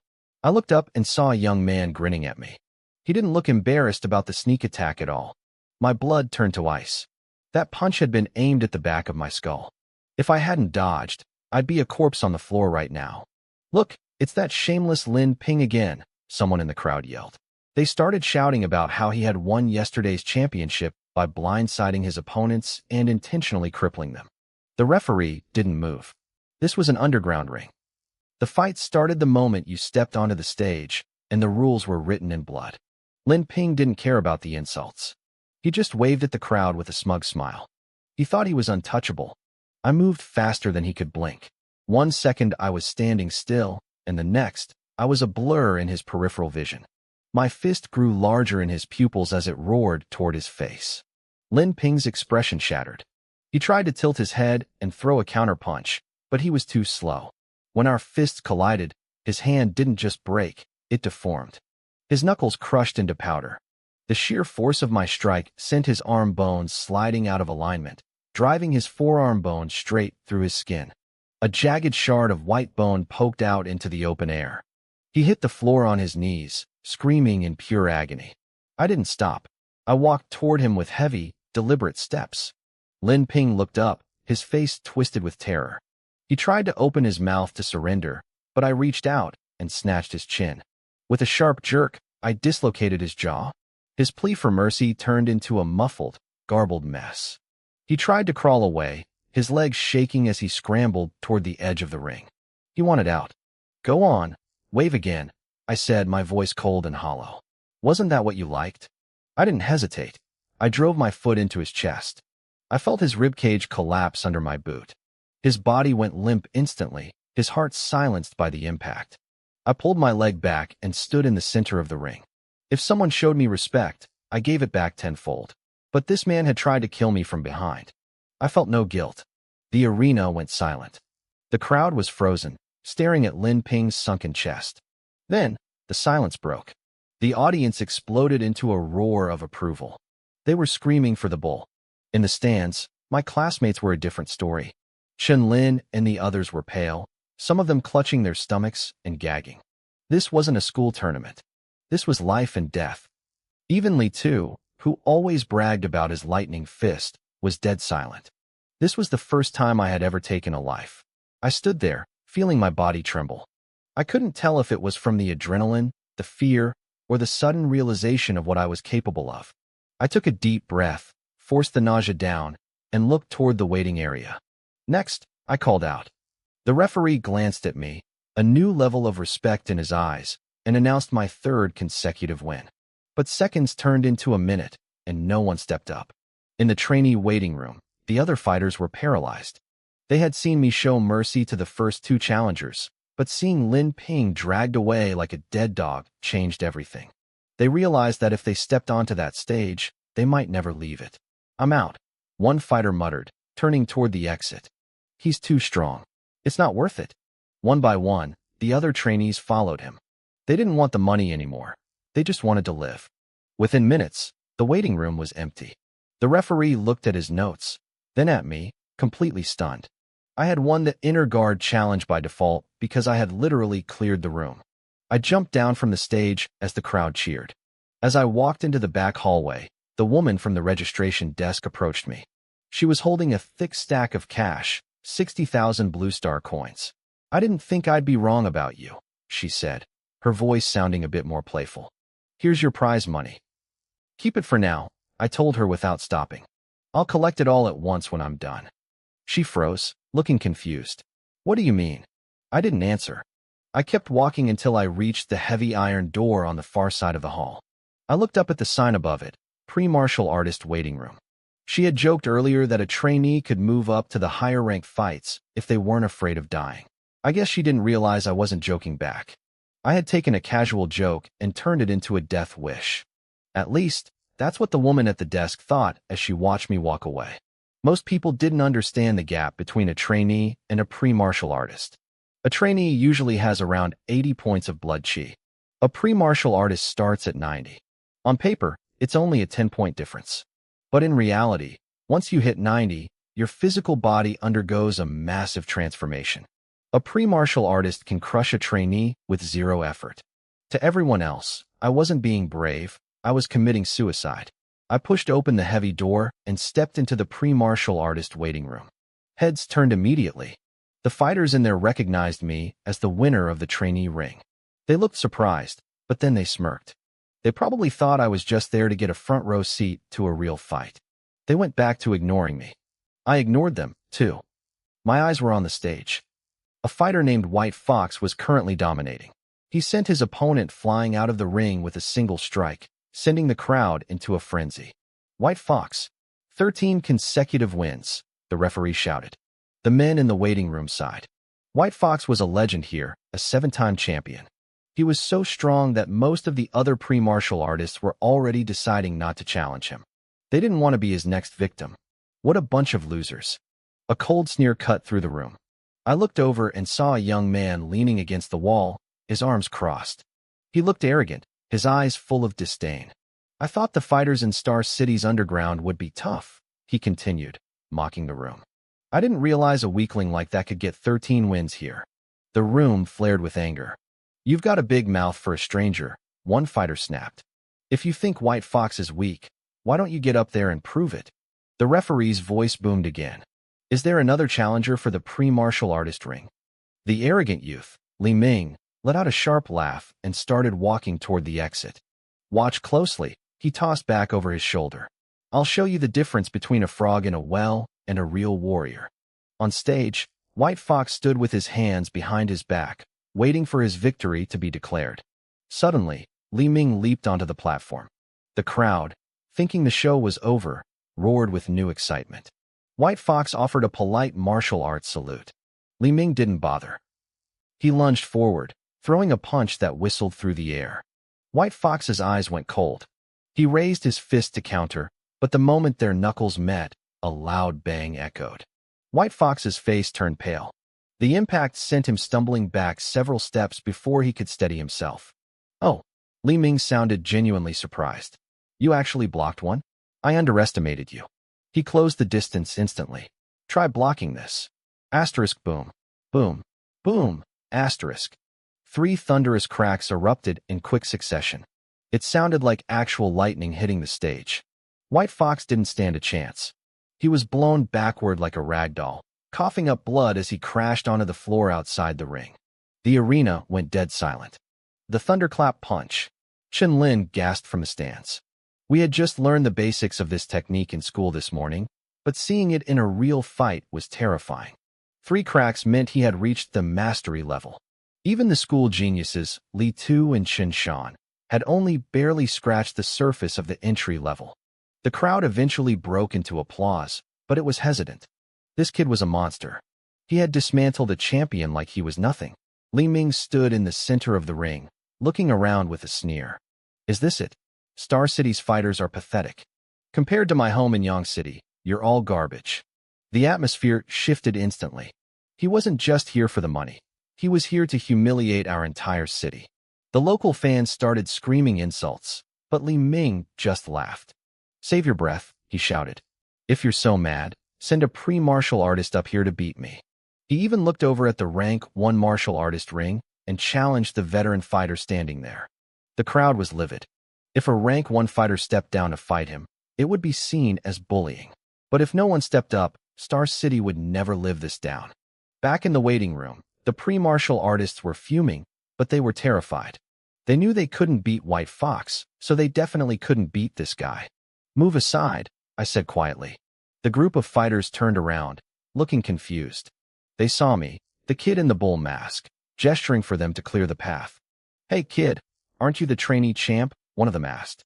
Go back to your seat. Don't get caught up in the mood. You'll die out there. I didn't say a word. I just leaped over them and walked straight toward the stage. Their jaws dropped. They couldn't believe a trainee was actually going to do it. On the stage, Li Ming was about to walk away when he saw me. He raised an eyebrow as I climbed over the ropes. The crowd started to cheer, thinking a local hero had arrived. But then someone shouted, "Wait, that's the bull mask kid. He's just a trainee." The cheering stopped. The confusion was thick enough to taste. People were looking at me like I had lost my mind. I was a trainee challenging a guy who had mastered a grade C technique. It was madness. Li Ming gave me a playful, mocking look. I didn't give him the satisfaction of a response. I simply raised my hand and curled my fingers, signaling him to come at me. Come on, I said. The arena exploded in disbelief. Even Qinshan and Li Tu, watching from the stands, shook their heads. They knew the power of the thunderclap punch. They knew that even a normal punch from a guy like Li Ming would break a trainee's bones. To them, I was a dead man walking. But they didn't know why I was here. I didn't care about the pride of Star City. I cared about the 60,000 coins, and the even bigger prize waiting for me if I knocked this arrogant kid off his pedestal. Even rank 1 martial artists might have struggled against Li Ming. Tonight was turning into a spectacle. Chen Lin watched with wide eyes, shaking his head in regret. He muttered that it was a shame I wasn't there to see this. He had no idea I was the one standing right in front of him under the mask. The referee looked at me with a mix of anxiety and pity. He clearly thought I was suicidal, but he respected that I was the only one brave enough to step up when the actual trainees were cowering. I could tell he was planning to jump in and save me the second things got ugly. Li Ming narrowed his eyes, a cold sneer forming on his face. To him, my finger-curling gesture was an insult. He thought he'd been too easy on the previous fighters, and that's why a lowly martial apprentice like me had the guts to challenge him. You're asking for death, he spat. He didn't even bother with a technique. He just threw a raw, powerful punch. He thought a basic strike was enough to crush me. I didn't back down. I stepped forward and met his fist with my own. The collision echoed through the ring. Li Ming's pupils shrank. His body rocked back, and he was forced to take a step to stabilize himself. I was pushed back 3 steps. The arena went dead silent. Then it exploded. People were leaning over the railings, their eyes nearly popping out of their heads. Li Ming had crushed the White Fox easily, yet I had just traded blows with him and stayed on my feet. Where did this genius come from? Someone screamed. Qinshan and Li Tu were frozen in shock. They couldn't believe I'd blocked that strike so casually. Even Chen Lin was scratching his head, muttering that he would have been sent flying if he were in my shoes. I steadied myself and looked at Li Ming. You're pretty strong, I said honestly. But to Li Ming, it sounded like the ultimate insult. A martial apprentice had just survived a head-on clash with him and then had the audacity to offer a compliment. His face turned purple with rage. His blood chi erupted, and the air began to crackle. 3 thunderclaps rang out. He was using the thunderclap punch. The referee tensed up, ready to dive in. But then his jaw dropped. From my side of the stage, a different sound erupted. It wasn't 3 claps. It was a roar. 1, 3, 6, 9. 9 thunderclaps exploded in rapid succession. Perfect mastery.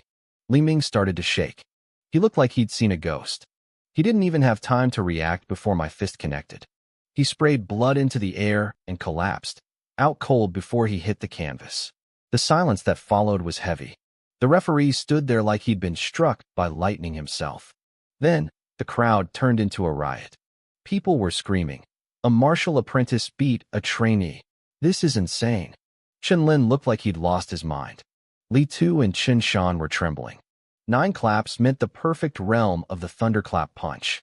They had been praised as geniuses for learning the move after watching it 10 times. But compared to me, they felt like nothing. I turned to the stunned referee. I won. I assumed the prize money is mine. He blinked, nodding frantically. Yes, yes. If no other trainees challenge you, it's yours. I looked toward the waiting room where the other trainees were gathered. They didn't just stay back. They scrambled away from the door, shaking their heads in terror. Nobody wanted to fight a monster who had mastered a grade C technique to the perfect realm. The winner of the trainee circuit is the bull mask, the referee shouted. I didn't wait for the cheers. I leaped off the stage and vanished into the back. As I walked through the waiting room, the trainees parted like the Red Sea. They watched my back with awe, wondering where a freak of nature like me had come from. Outside, the young woman from the desk was staring at me, completely dazed. I held out my hand. My prize money. She handed it over with trembling fingers. I counted it carefully. 60,000 for the apprentice circuit, 100,000 for the trainees. 160,000 total. In just a few hours, I had earned more than my aunt and uncle made in an entire year. The weight on my chest finally lifted. My school fees, the rent, and my siblings' tuition were all covered. I could even afford several rounds of treatment for my aunt's illness. The woman tried to grab my arm, her eyes sparkling. It's late. We have rooms here if you want to rest. I pulled my arm away and kept walking. Women will only slow down my training, I thought. I changed back into my school clothes, bundled up to hide my identity, and slipped into the cool night air. It was past 9. The streets were empty. I pulled up my system panel to check the damage. My blood chi was at 85. My spirit was 23. My thunderclap, Vajra punch, and floating light palm were all at perfect mastery. I had 67 martial points stored up from the 4 people I'd defeated tonight. The biggest chunk had come from Li Ming. It seemed the stronger the opponent, the bigger the reward. I decided it was time to level up. I looked at the plus sign next to my blood chi. I put in 1 point. A surge of warmth flowed through me. My blood chi ticked up to 85.1. 1 point for 0.1 chi. It sounded small, but normal training would take weeks to get that much. I had 66 points left. If I used them all, I could break through to the trainee rank right here on the sidewalk. I hesitated. If I added too much at once, would my body explode? I decided to test the limits. 2 points. 5 points. 10. When I dumped 20 points in at once, my muscles began to ache and swell. I waited for the sensation to fade, letting my body adapt. Then I pushed more. 89.1, 89.5. The moment I hit 90, my aura exploded outward. I felt a transformation starting deep in my bones. I wasn't just a student anymore. I was becoming something else entirely. An invisible ripple exploded from my body, rushing outward in every direction. Fallen leaves on the pavement caught the draft, swirling into the air like a localized storm. A moment later, the surging blood chi beneath my skin began to settle. It felt calm, deep, and terrifyingly powerful. I was a trainee martial artist now. I clenched my fists, feeling a level of strength that dwarfed my previous self. I closed my eyes, savoring the sensation. It was intoxicating. This kind of rapid growth was addictive. My physical body felt denser, tougher, and more refined. I licked my lips, taking a second to commit the feeling to memory. I didn't stop there. I looked at my remaining martial points and dumped every last one into my blood chi. The numbers ticked up steadily until they hit 91.7. I had gained nearly 7 full points in a single night. My phone buzzed in my pocket. I pulled it out and saw the name on the screen, Song Fei from the Raging Thunder Dojo. Before I had this system, I worked part-time at the dojo every week to make ends meet. I was a sparring partner. For 100 credits an hour, I let people use me as a human sandbag. Even with protective gear, I usually went home covered in bruises. I hadn't gone every day lately because the injuries interfered with my own training, but I had a scheduled session tonight. I picked up. Suhong, it's almost 10. Where are you? On my way, I said. Good. Hurry up. The line went dead. Even though I didn't need the pocket change anymore, I'd given my word. A man stays true to his promises. I checked my bearings and started heading toward the dojo. 10 minutes into the walk, I passed an open-air martial arts field.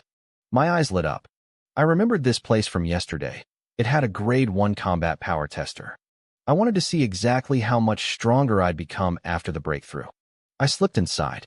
In a small shack nearby, a young guard let out a long yawn. He was thrilled that the training field had emptied out early for once. Finally, he could get some sleep.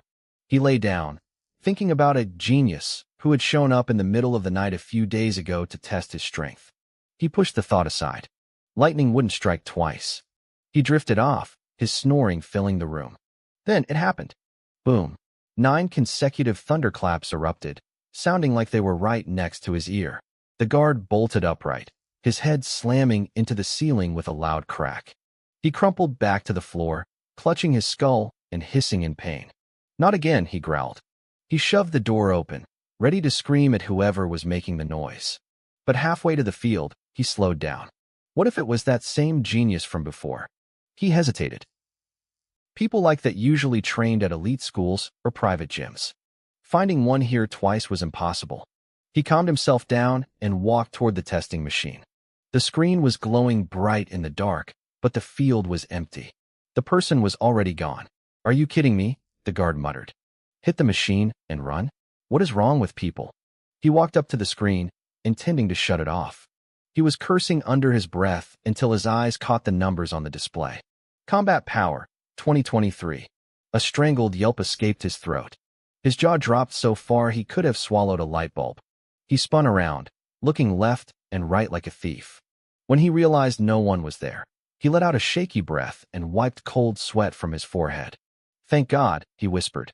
He didn't hear me calling him a psycho. He slapped himself hard across the face. He'd almost offended a monster. Then he slapped himself again, the sound echoing through the empty night. Over 2,000 power. That was insane. I walked toward the Raging Thunder Dojo, feeling pretty satisfied with that number. Song Fei was already waiting for me at the entrance. He waved me over as soon as he saw me. Suhong, come on, let's get some practice in. I hired a specialized instructor tonight. You can learn alongside me. An instructor? I asked. Song Fei grinned. It's a grade C spear technique. Pretty rare stuff. My interest piqued. A weapon changed everything. For a martial artist, a good alloy weapon combined with the right technique could multiply their lethality. Alloy weapons and their corresponding manuals were ranked from F to SSS, and grade C was way out of my price range. I'd been meaning to pick up a weapon anyway.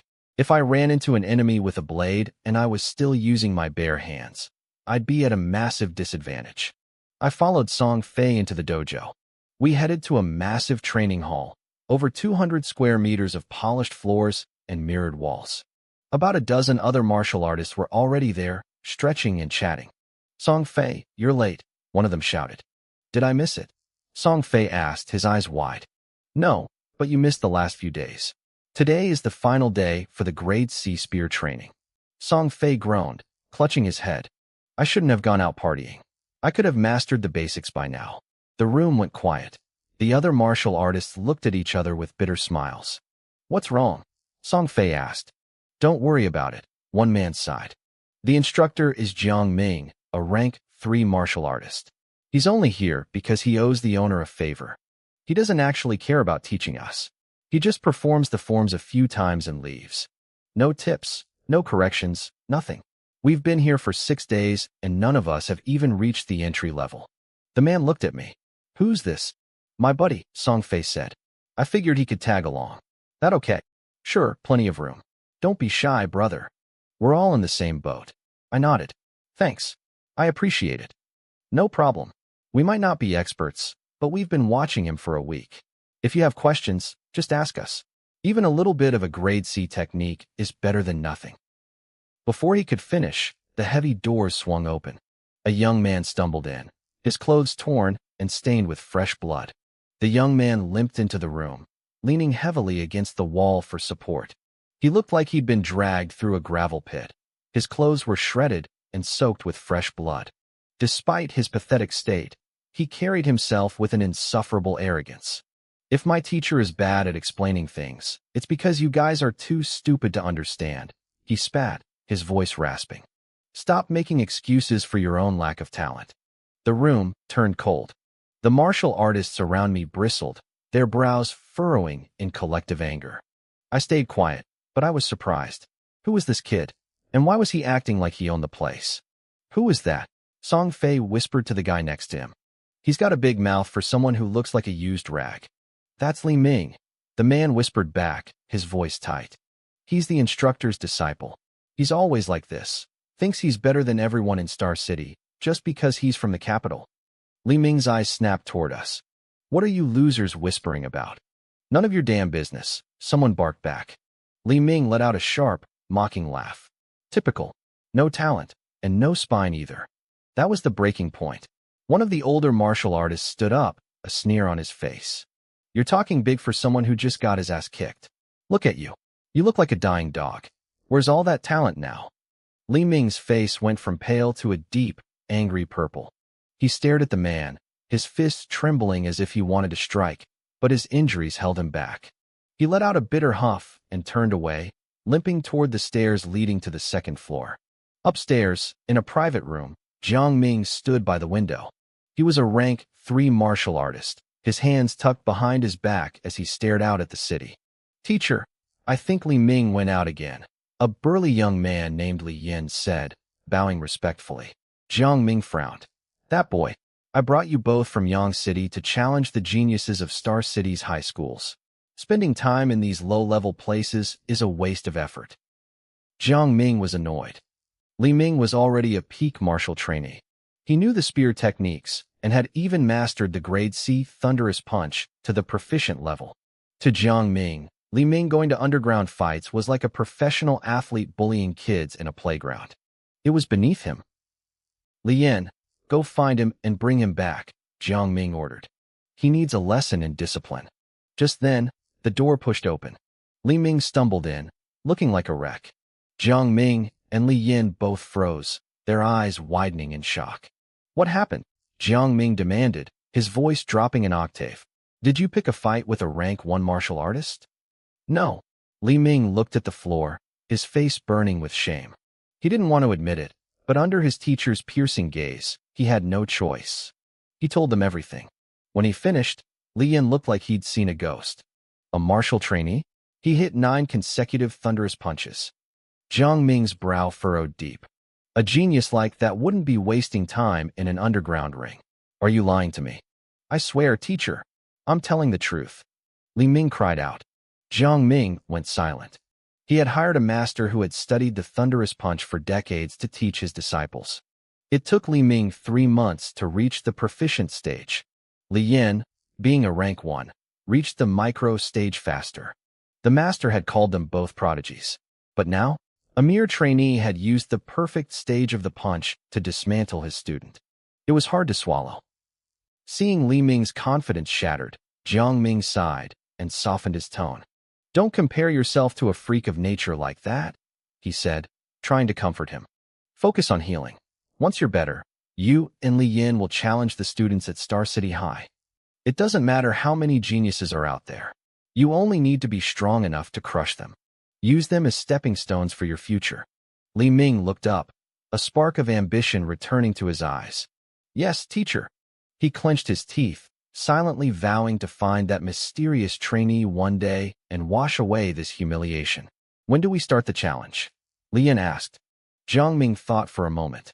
Li Ming needs a few days to recover. Let's aim for the end of the month. The end of the month? Li Yin hesitated. I think that's when Star City High has its monthly exams. Even better, Li Ming interrupted, his voice full of malice. All their geniuses will be there. We'll show up and crush them in front of everyone. Li Yin nodded. Which school first? Li Ming grinned. We start with the strongest. Star City First High? Downstairs, I was still waiting in the training hall. It had been 30 minutes. The other martial artists were getting restless, grumbling about the instructor's lack of respect. Suddenly, the doors swung open. Jiang Ming walked in, carrying a standard-issue long spear. He didn't apologize for being late. Instead, he looked at the men sitting on the floor and barked, "What are you waiting for? Get your spears." The mood in the room soured instantly, but no one dared to argue with a rank 3. Everyone grabbed a spear and fell into line. I stood at the very back, my fingers wrapping around the cold wood of the weapon. Today is the last day I'm teaching the Raging Sea Spear technique, Jiang Ming said indifferently. Watch closely. I'm only going through the forms 3 times. After that, I'm done. He didn't wait for a response. He started immediately. The other martial artists scrambled to follow, their movements clumsy and frantic. Song Fei was swinging his spear like a blind man with a stick. I didn't move. I just watched. In my eyes, Jiang Ming's blurred, high-speed movements began to slow down. Every shift in his weight, every flick of his wrist, and every rotation of the spear became crystal clear. My mind raced, absorbing the logic of the technique at an impossible speed. By the time Jiang Ming finished the first round, a notification echoed in my mind. Raging Sea Spear Technique, entry level. It was slightly harder than the thunderous punch, but only slightly. Jiang Ming didn't give anyone a second to breathe. He launched straight into the second round, then the third. In less than 10 minutes, he was finished. How much you've learned is up to you now, he said coldly. He didn't look back as he walked out of the room, leaving a hall full of confused, sweating men behind him. The moment Jiang Ming left the room, the tension snapped. The other practitioners couldn't hold back their anger anymore. They started shouting, complaining about the blatant lack of respect. What the hell was that? One man spat, slamming his spear down. If he didn't want to teach, he should have stayed home. 3 times? He barely even looked at us. Song Fei stood there, looking completely lost. This was his first day, and while the others had at least seen the forms for a week, he was starting from zero. He turned to me, his face a mask of frustration. I just saw the spear spinning like a damn firewheel, he muttered. How am I supposed to copy that? It was definitely rushed. I agreed, nodding slowly. A normal person couldn't learn anything from that. I was being honest. A normal person couldn't. But I glanced at my internal status panel. My Raging Sea Spear technique was already at the micro level. I had memorized every nuance. All I needed was a little more practice, and I'd hit perfection. The room settled into a dull buzz of conversation. Someone suggested we spar with each other to share what we'd picked up over the last 7 days. A middle-aged man waved us over with a friendly grin. Hey kid, you and your friend should join us, he called out. We haven't mastered it yet, but we've got a bit of experience. We can show you the ropes. Song Fei's eyes lit up, and he nodded eagerly. I was about to decline, but a thought stopped me. Could I gain martial points from sparring? Before I could decide, everyone had already paired up. The middle-aged man stepped toward me, leveling his spear. Come on, young man. I'll keep my energy low. Just watch my movements. He was being kind, moving slowly so I could follow. He lunged forward in a basic thrust. Thwack! His spear flew out of his hands and clattered across the floor. The man stood there, staring at his empty palms in total shock. I had moved instinctively. To me, his strike was agonizingly slow. I had parried and disarmed him in a single, fluid motion, a move that looked exactly like something Jiang Ming would do. Sorry about that, I said, feeling a bit awkward. Then, a notification chimed in my head. I opened the system. Martial points +5. My heart skipped a beat. I could actually get points from sparring. Have you practiced the spear before? The man asked, picking up his weapon with a look of pure wonder. No, I lied, shaking my head. Good grief, you're a genius, he breathed. You watched him 3 times, and you can already disarm me? He paused, his eyes widening as the realization hit him. Wait, did you already reach entry level? The commotion drew a crowd. When the man explained what happened, the other practitioners looked at me like I was a monster. They had been struggling for a week, and I had surpassed them in 9 minutes. Hey, brother, spar with me next. Me too. Teach me a few moves. Suddenly, I was the most popular person in the gym. Song Fei just stood there, jaw dropped, wondering when his average friend had become a martial arts prodigy. I suppressed a smile. To them, I was being helpful. To me, these were walking bags of points. One at a time, guys, I said. One at a time. The next hour was a blur of motion. Martial points +3, martial points +6, martial points +0.5. I sparred with over a dozen people. My points climbed rapidly, hitting 35 in no time. I noticed that since I had broken through to the near warrior stage, defeating lower-level students gave me less than it used to, but it was still a gold mine. Su Hong, are you secretly some kind of god? Song Fei asked, walking over and wiping sweat from his forehead. Maybe I just had an epiphany, I joked. Whatever it is, it's incredible, he said, holding out his spear. Think you can teach me? Sure. The others crowded around immediately. Teach us too, little brother. I looked at their expectant faces, including the kind man who had offered to help me earlier. I couldn't say no. I told them to line up and watch. I'll go slow, I said. Try to mirror my flow. I gripped the spear. As I moved, the air seemed to hiss. The spear was like a dragon diving into the ocean, powerful and relentless. The practitioners whispered frantically among themselves. That's not just entry level, someone gasped. I've seen the top disciples practice. This feels like micro-level mastery. I didn't stop. I went through the form 3 times. With each rotation, my own understanding of the technique skyrocketed. By the end of the 3rd round, I checked my panel again. Raging Sea Spear Technique. Great success. I gripped the wood of the spear, feeling the power thrumming in my arms. I spent the rest of the session walking through the crowd, correcting their stances, adjusting their angles, and explaining the logic behind the strikes. I was actually a better teacher than Jiang Ming. I cared if they learned. Suddenly, a loud whoosh echoed through the hall. The middle-aged man had just executed a perfect thrust, the sound of a crashing wave following his spear tip. I did it, he yelled, jumping for joy. I reached entry level. It was like a spark in a powder keg. Inspired, the others redoubled their efforts.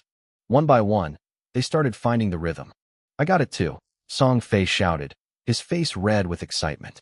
He turned to me, throwing a punch into the air. Su Hong, you're a legend. If you don't become a professional instructor, it'll be a crime. The whole room nodded in agreement. For the first time in a week, they weren't frustrated. They were warriors. Jiang Ming had spent 7 whole classes teaching these people. In all that time, not a single person had managed to reach the entry level. Yet, in just 20 minutes, I had guided 4 martial artists to success. One of them was Song Fei, who had started the day with 0 knowledge. My teaching wasn't just effective, it was transformative. By the time the 7th martial artist successfully executed the technique, I slowly lowered my spear. I wiped the sweat from my forehead, feeling the exhaustion set in. My agreed-upon time as Song Fei's sparring partner was up. I looked at Song Fei. She had reached the entry level too. Originally, our arrangement was a simple transaction. She paid me to be her human punching bag. She had no obligation to bring me along to learn a grade C technique like the Raging Sea Spear, but she did it anyway. I believed in returning kindness with kindness. That's why I had been so meticulous in teaching her. Now that she had mastered the basics, I had no reason to stay. Is it over? Someone whispered. The group of martial artists lowered their spears, their faces filled with a sense of wonder. As I turned to leave, they looked at one another, then rushed forward to block my path. Young man, Su Hong, right? One of them said, his voice thick with gratitude. Thank you for being so patient with us today. Please, take this. It's not much, just a token of our appreciation. I have some for you too. Another added, reaching for his wallet. I froze, caught off guard by the gesture. I tried to decline, pushing their hands away, but they were insistent. In the end, I had no choice but to accept the money. When I counted it, I was stunned. It totaled 50,000 Blue Star coins. Su Hong, don't feel bad about taking it, one of them said firmly. With the quality of your teaching, 50,000 is actually a bargain. I nodded my thanks and walked out of the hall as they waved me goodbye. He's a genius, I heard one of them mutter behind me. If only we could hire him for a few more days. They turned to Song Fei. Song Fei, you came with him.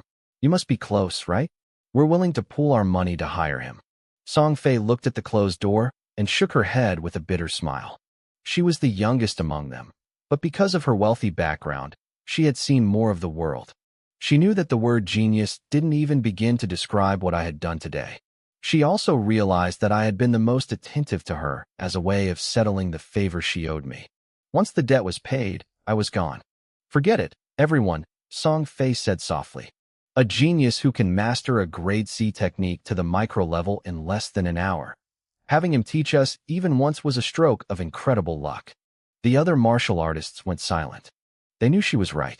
They stood there, feeling like they were waking up from a dream. My teaching was leagues better than anything Jiang Ming had offered. Just as they were reminiscing, the heavy doors swung open. Li Yin walked in, her voice cold and sharp. Still gossiping behind people's backs? My teacher taught you for 7 days straight. 7 days, and not one of you learned a thing. Your comprehension is pathetic, yet you have the nerve to complain about his teaching? The insults hit like a physical blow. The martial artists didn't take it lying down this time. Oh, so it's our fault, one snapped. The teaching was garbage. Do you think we're blind to his laziness? Exactly, another shouted. Someone else taught us for less than half an hour, and we made more progress than we did in a week with your teacher. It's not even close, a third added. It's like heaven and earth. Lian's face flushed with rage. She was about to snap back when Jiang Ming walked over. What's going on? Teacher, Lian pointed at the group. They're saying someone taught them for 30 minutes, and it was better than your entire week. Jiang Ming's brow furrowed. He knew he hadn't been putting in much effort, but he couldn't believe anyone in this small-town gym had a deeper understanding of the spear than he did. The gym owner was a rank 3, sure, but he was a saber user. Nonsense, Jiang Ming said coldly. You claim someone is better than me? Where is this person? Let me see this master for myself. He paused, a sneer forming on his lips. Or did you just make him up? Song Fei stepped forward, her eyes narrowing. He's my friend. He's already left. Jiang Ming let out a mocking laugh. Your friend? Listen, I admit I wasn't being entirely serious with you all, but no friend of a mere quasi-martial artist could ever hope to compare to me. That was the breaking point. Every martial artist I had just helped was now fuming. Song Fei didn't argue. She simply picked up a standard spear from the floor. Watch closely, she said. She lunged. The spear moved with a fluid, rhythmic power. As the sound of crashing waves echoed through the room, Lian's pupils shrank. She actually learned it. Jiang Ming was stunned for a second, but he quickly masked it with arrogance. I haven't seen you here the last few days. This must be your first time. That just means you have high natural talent. You picked it up from watching my 3 demonstrations. The room erupted in scoffing laughter. Your 3 demonstrations? You finished those in 9 minutes and walked away. And if you think she's just talented, what about us? Jiang Ming sneered. You? Your comprehension is too low for high-level techniques. Then open your eyes and look. One of the men roared. They all grabbed spears. One by one, they began to perform the Raging Sea Spear technique. The sound of the tide filled the hall as 6 different martial artists executed the forms with perfect entry-level precision. Jiang Ming and Li Yin stood frozen. Including Song Fei, that was 7 people. We followed you for 7 days and got nothing, a martial artist spat. He taught us for 30 minutes, and we mastered it. What do you have to say now? Jiang Ming's jaw twitched. He tried to find words, but they failed him.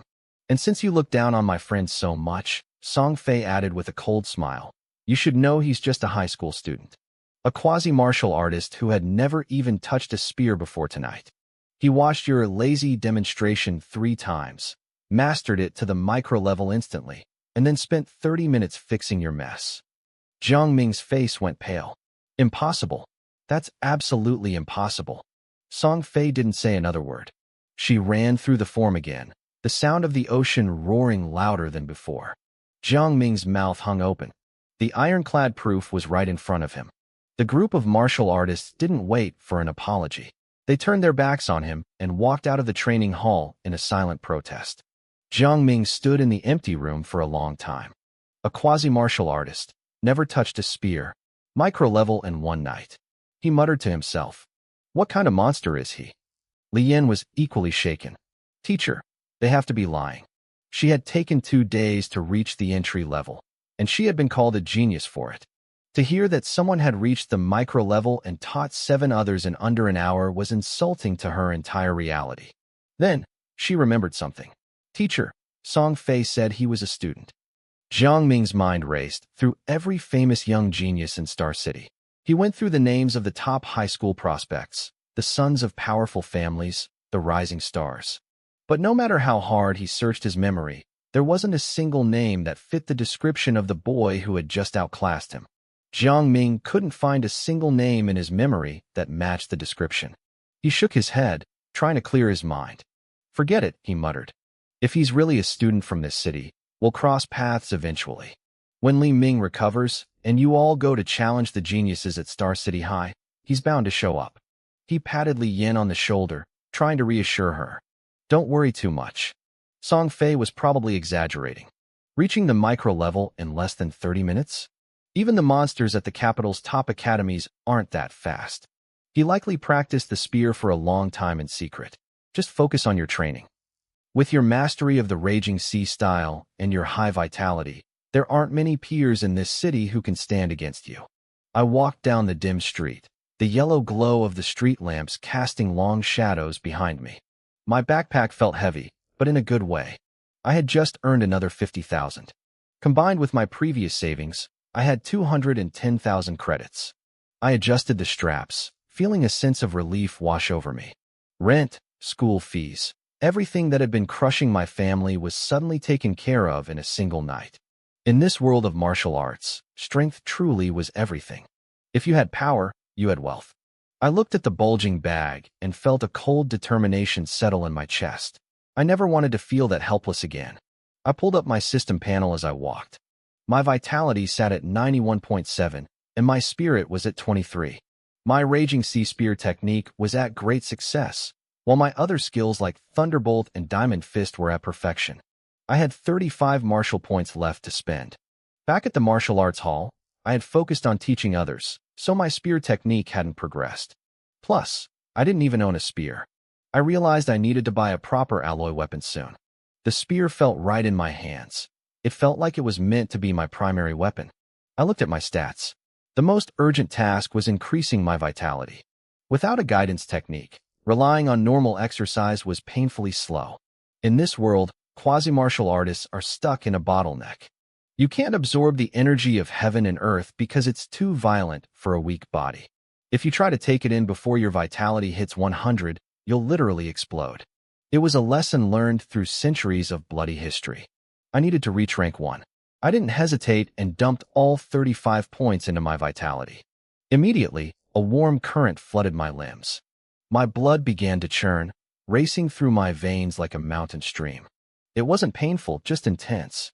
After a few minutes, the sensation faded. I checked the panel again. Vitality, 95.2.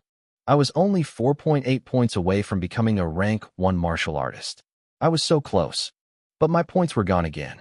I needed a new way to earn them. Then it hit me. The school's monthly exams were coming up in 6 days. The top 10 students got rewards, and the combat would definitely give me points. But I couldn't wait 6 days. I needed money for that alloy spear now. As I passed a small convenience store, a news broadcast caught my ear. Beast activity outside Star City is increasing. The city lord is calling for martial artists to hunt them down. High bounties are being offered. My eyes lit up.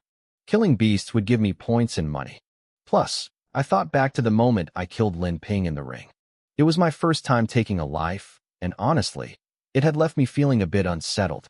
I needed to get used to the sight of blood if I was going to survive this world. The wilderness it is, I decided. Tomorrow, I'd head out. Since the college entrance exams were close, the school let us decide our own schedules anyway, as long as we showed up for the monthly test. Across town, in our cramped, aging apartment complex, my uncle Su Guoming was limping home. He moved slowly, his face twisted in pain as he clutched his lower back. He had strained it yesterday, but spent all day hauling heavy crates anyway. We needed the money. He stood at the bottom of the stairs and sighed, looking up at the 5 flights he had to climb. He felt a wave of powerlessness. After a moment of silent frustration, he gripped the railing and began the slow, agonizing ascent. It took him 15 minutes just to reach our door. He paused, rubbed his face to force a smile, and walked in. My younger siblings, Xiao Hai and Xiao Ming, were in the tiny living room, drenched in sweat as they practiced their horse stances. "Dad, you're back," they chirped. He nodded, his heart aching with a mix of pride and guilt. My aunt came out of the kitchen, still wearing her apron. Seeing him clutching his back, her face fell. She rushed over to help him sit. "I didn't get it," he whispered to her. They had hoped to get an advance on his salary. She looked disappointed but forced a smile. "We'll find another way. Let me get the ointment." Just then, the sound of a key turned in the lock. "I'm home," I called out. My uncle quickly grabbed my aunt's arm and shook his head. He didn't want us kids to worry. I walked in, unable to hide the grin on my face. "Brother," the kids shouted. "Xiao Hong, why are you so happy?" my uncle teased, trying to hide his pain. "I haven't seen you look like this in a long time. Don't tell me you actually broke through and became a quasi-martial artist?" It was a joke. He knew how hard it was to raise vitality when you were poor. I blinked, pretending to be shocked. "Uncle, how did you know?" The room went silent. Xiao Hai and Xiao Meng were so startled they lost their balance and fell right onto their butts. They scrambled up, rubbing their backsides, eyes wide. Wait, are you serious? I looked at my family, my smile widening. I'm serious. I'm a quasi-martial artist now. Su Ming and Su Hai rushed forward, wrapping their arms around me. Their small faces were full of pure worship. My uncle and aunt were beaming, their smiles coming from the bottom of their hearts. They were genuinely happy for me. But as my uncle, Su Guoming, laughed, I saw a shadow cross his eyes. His heart was heavy. Earlier that day at work, he had chatted with some colleagues who also had kids in school. That was how he found out the registration fee for the 5 core martial arts subjects was a staggering 30,000 yuan. Even worse, it had to be paid within a week, or I wouldn't be allowed to take the courses. It was a massive burden, yet I hadn't breathed a word about it to the family. He felt a deep sense of shame, thinking he was dragging me down. He silently resolved to beg his boss for an advance again tomorrow. He had to get that money together, no matter what. Xiao Hai, Xiao Ming, uncle, aunt, come here for a second, I said with a mysterious grin. I pulled the 4 of them toward the dining table. What is it? Su Guoming teased, trying to match my mood. Don't tell me you have a surprise for us. It's definitely a surprise, I laughed. I swung my backpack onto the table and unzipped it. Then, I started pouring. Stacks of cash tumbled out of the bag, piling up on the table one after another. Su Guoming, Aunt Chinlan, and the 2 kids just stood there, frozen. 20 stacks. Then one more. 21,000 Blue Star coins in total. The small dining table was practically buried under the sea of bills. None of them moved. Their minds went completely blank. For a family like ours, this much cash was something they had never seen in their entire lives. Xiao Hong. My uncle finally stammered, his voice trembling. This money, where did it come from? He looked terrified, scared that I had taken a dark path or done something illegal to get it. My aunt and the kids stared at me, waiting for an answer. Don't worry, uncle, I said, telling a white lie. After I broke through and became a quasi-martial artist, the principal saw my potential. He gave me a special scholarship. I knew if I told them I wanted in an underground death match, they would never sleep again. As soon as I said scholarship, the tension left their bodies. They let out a massive sigh of relief, and their smiles became genuine again. Uncle, aunt, you've worked so hard all these years, I said, my voice thick with pride. From now on, I'll be the one to carry this family. Winning the underground championship was great, and being praised by martial artists at the gym felt good, but nothing compared to the satisfaction of this moment. Good boy, Su Guoming whispered, his voice cracking. He tried to stay composed, but his emotions were overflowing. Auntie, focus on your treatment. I'll earn the money for everything, I told her. She covered her mouth, tears streaming down her face as she looked at me. Xiao Hai and Xiao Ming had stars in their eyes. Their admiration for me had reached a peak. That night, nobody really slept. My uncle and aunt stayed up talking in their room, their voices full of wonder and relief. Meanwhile, the kids dragged me around, asking a million questions. Every time I showed off a tiny bit of my strength, they cheered and clapped like I was a superhero. The next morning at breakfast, my uncle and aunt pushed the money back toward me. They insisted I was at a critical stage in my training and couldn't afford any distractions. They wanted me to keep it all. After a long argument, I managed to force them to keep most of it, only taking 50,000 for myself. They kept trying to persuade me to take more, so I eventually just bolted out the door. I'm staying at school to train for a while. Don't wait up, I shouted back. Walking down the street, I let out a long breath. Still not enough, I muttered. If I had brought home 2 million instead of 200,000, maybe they wouldn't have been so hesitant to spend it. It was time to hunt some beasts and make real money. I hailed a taxi and headed for the outskirts. About 10 kilometers outside Star City sat a martial artist base. It was built shortly after the city was founded to provide services for hunters venturing into the wilderness. Because of the news yesterday, the place was packed. Everyone wanted a piece of the bounty. The entrance was a mess of traffic. I saw martial artists arriving alone or in small teams. I hopped out of the cab and sighed at the massive crowd. It took me half an hour just to get inside the base. The building had massive transparent glass walls, offering a clear view of the wasteland outside. I noticed a crowd gathered around a giant LED screen. Near the exit to the wilderness, Hunters were trickling back in, covered in blood and grime. Most of them carried dripping bags. I realized those bags were filled with the left ears of mutated beasts. I watched as they went to a settlement counter. The staff would dump out the ears, identifying the species and rank. 3 Tier 1 low-level beasts. I heard a clerk call out. I turned my attention to the bounty screen. Unranked beasts, 300 coins. Tier 1 low-level, 1,000 coins. Tier 1 mid-level, 3,000 coins.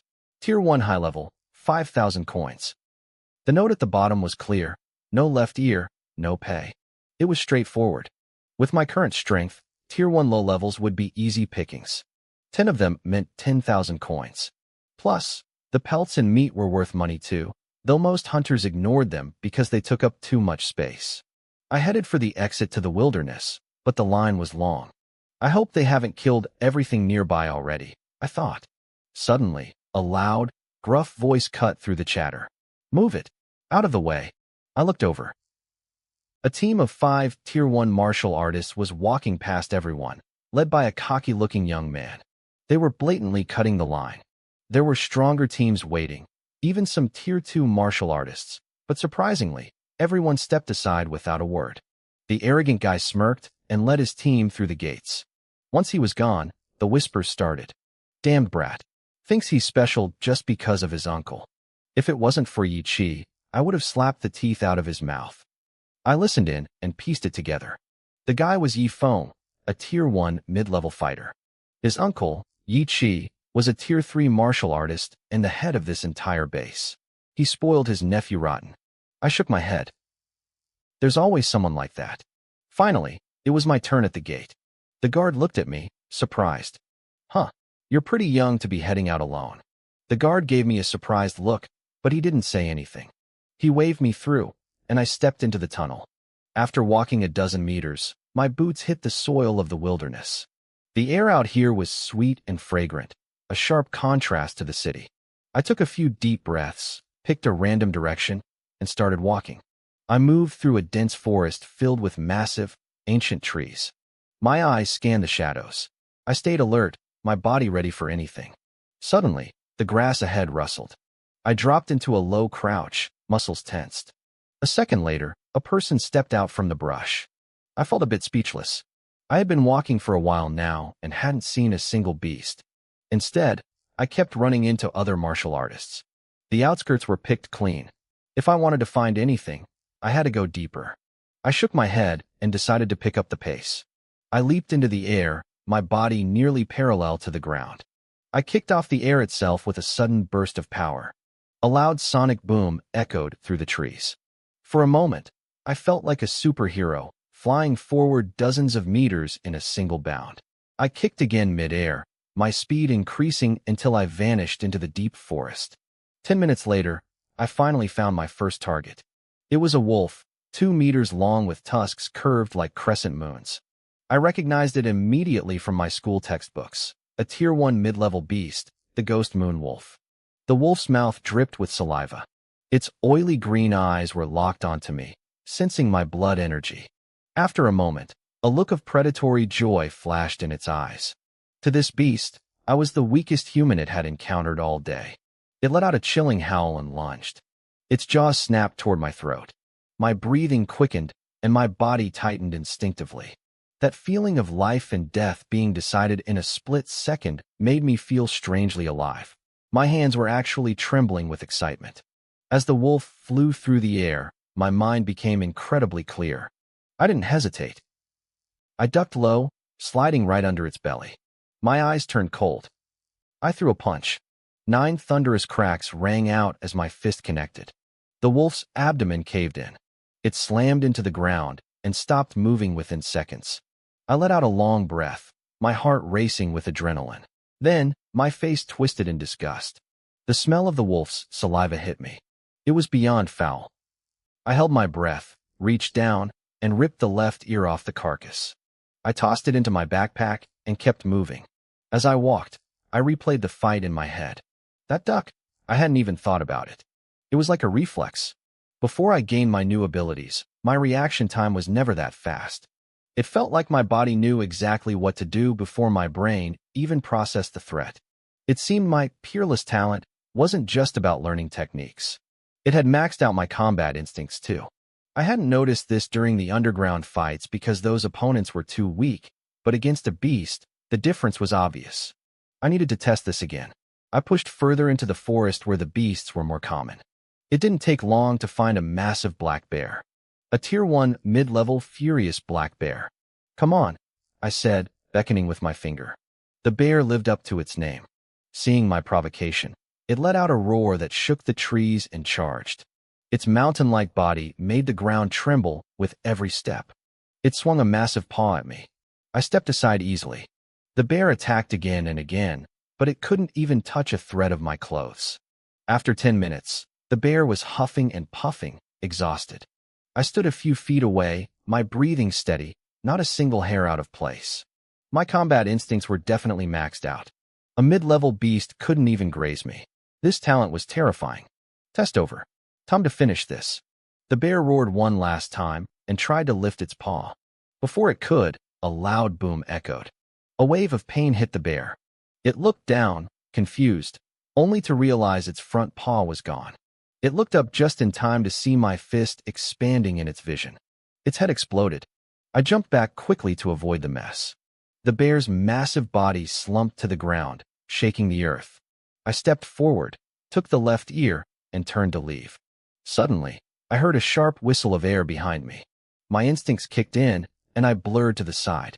A long spear slammed into the spot where I had just been standing. "Oh, fast reactions," a voice said. I looked over. A thin, scrawny man was pulling his spear out of the dirt. He pointed the tip at me and grinned. "Kid, hand over the ears you've collected. Do it, and I might let you live." "You don't hunt beasts? You just hunt people?" I asked, my face expressionless. "Young people are so naive," the man sneered. "Why hunt beasts when robbing is so much faster? Ears or your life. I'll give you 3 seconds." I started to speak, but then my eyes landed on his weapon. I smiled. "Is that an alloy spear?"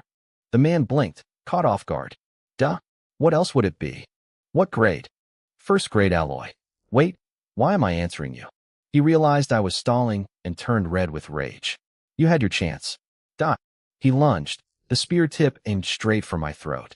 I didn't even flinch. I just looked at the weapon with a hint of disappointment. "Only first grade. Well, I guess it'll do for now." The man laughed, thinking he had me. But just as the spear was about to pierce my skin, his vision blurred. His hand went numb, and he instinctively let go of the weapon. A split second later, a foot slammed into his chest. He flew backward, crashing into an ancient tree with a sickening thud. He slid to the ground, coughing up a mouthful of blood. He looked dazed, having no idea what had just happened. "Not bad," I said, weighing the spear in my hand. "Alloy weapons really do feel better than the wooden ones at school." The man swallowed hard. He realized he had messed with the wrong person. "Look, kid, I lost. The spear is yours. Consider it a gift." "Is that so? You're actually a pretty nice guy," I replied. "Go ahead. Leave."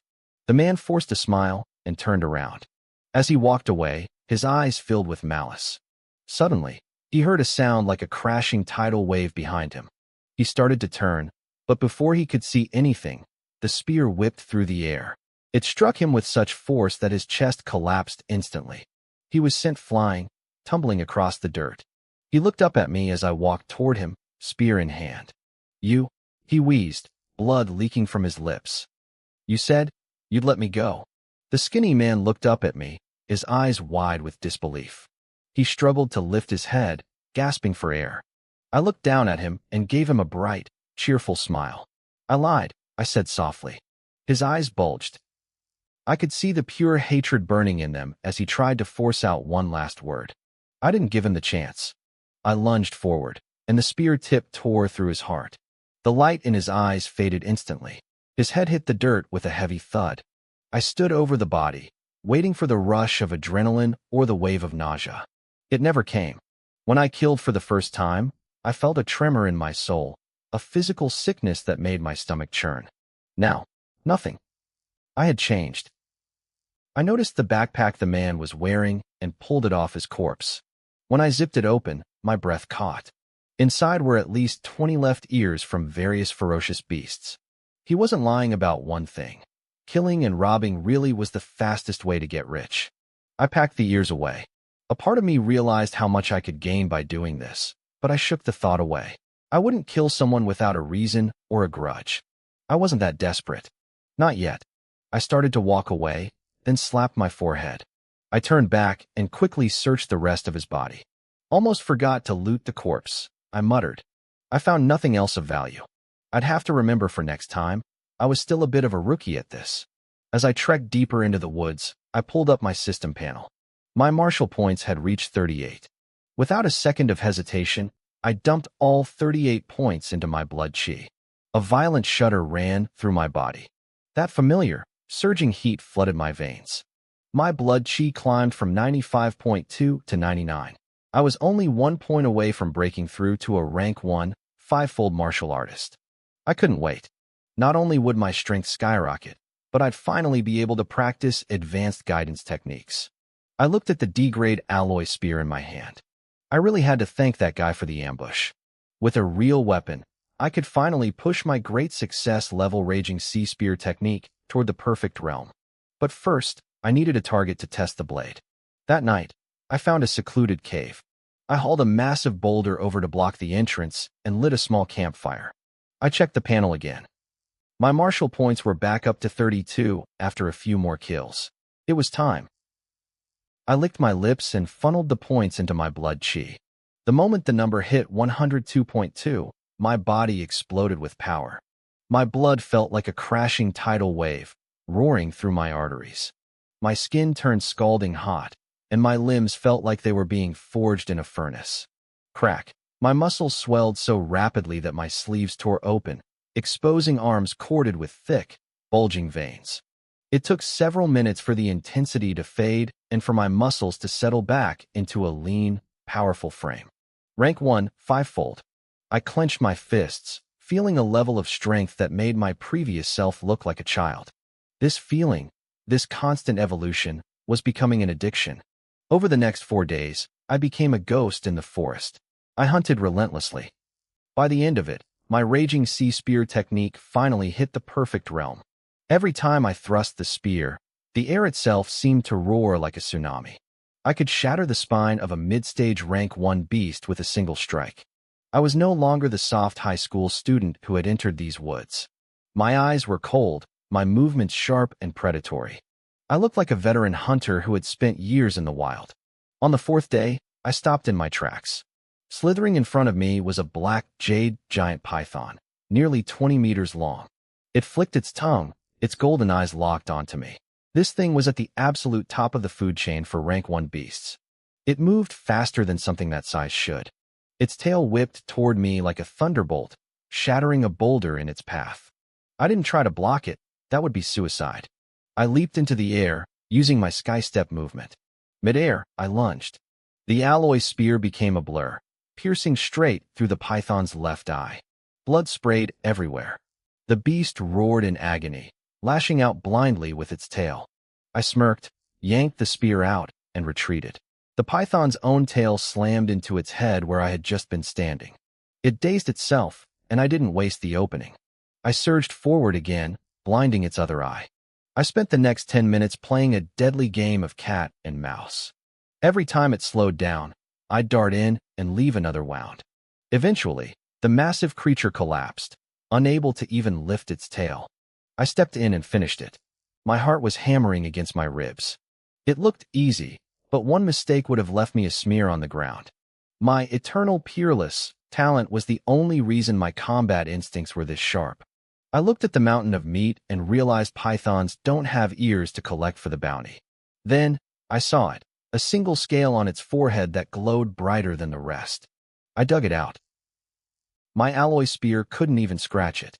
This was high-grade material, worth a fortune if I sold it to an armorsmith. I stuffed the scale and a few regular ones into my bag. My backpack was bulging, stuffed to the brim with over 80 beast ears. It was time to head back and cash in. On the way out of the forest, I passed other martial artists. They saw my bloody clothes and my overflowing bag, and I saw the greed in their eyes. But when they looked into my cold stare, they backed off.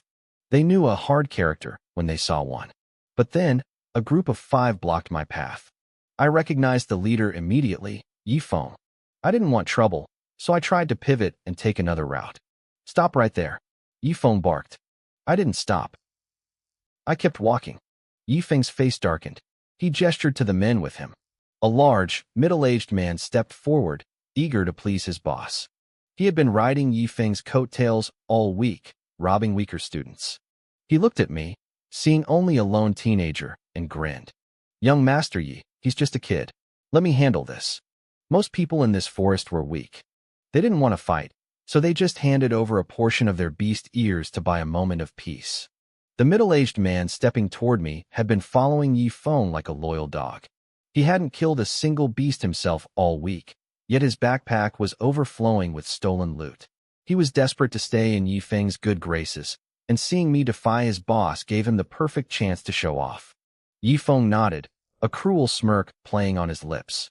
Fine. You take him. Don't kill him, though. Just cripple him. Consider it done, the man barked.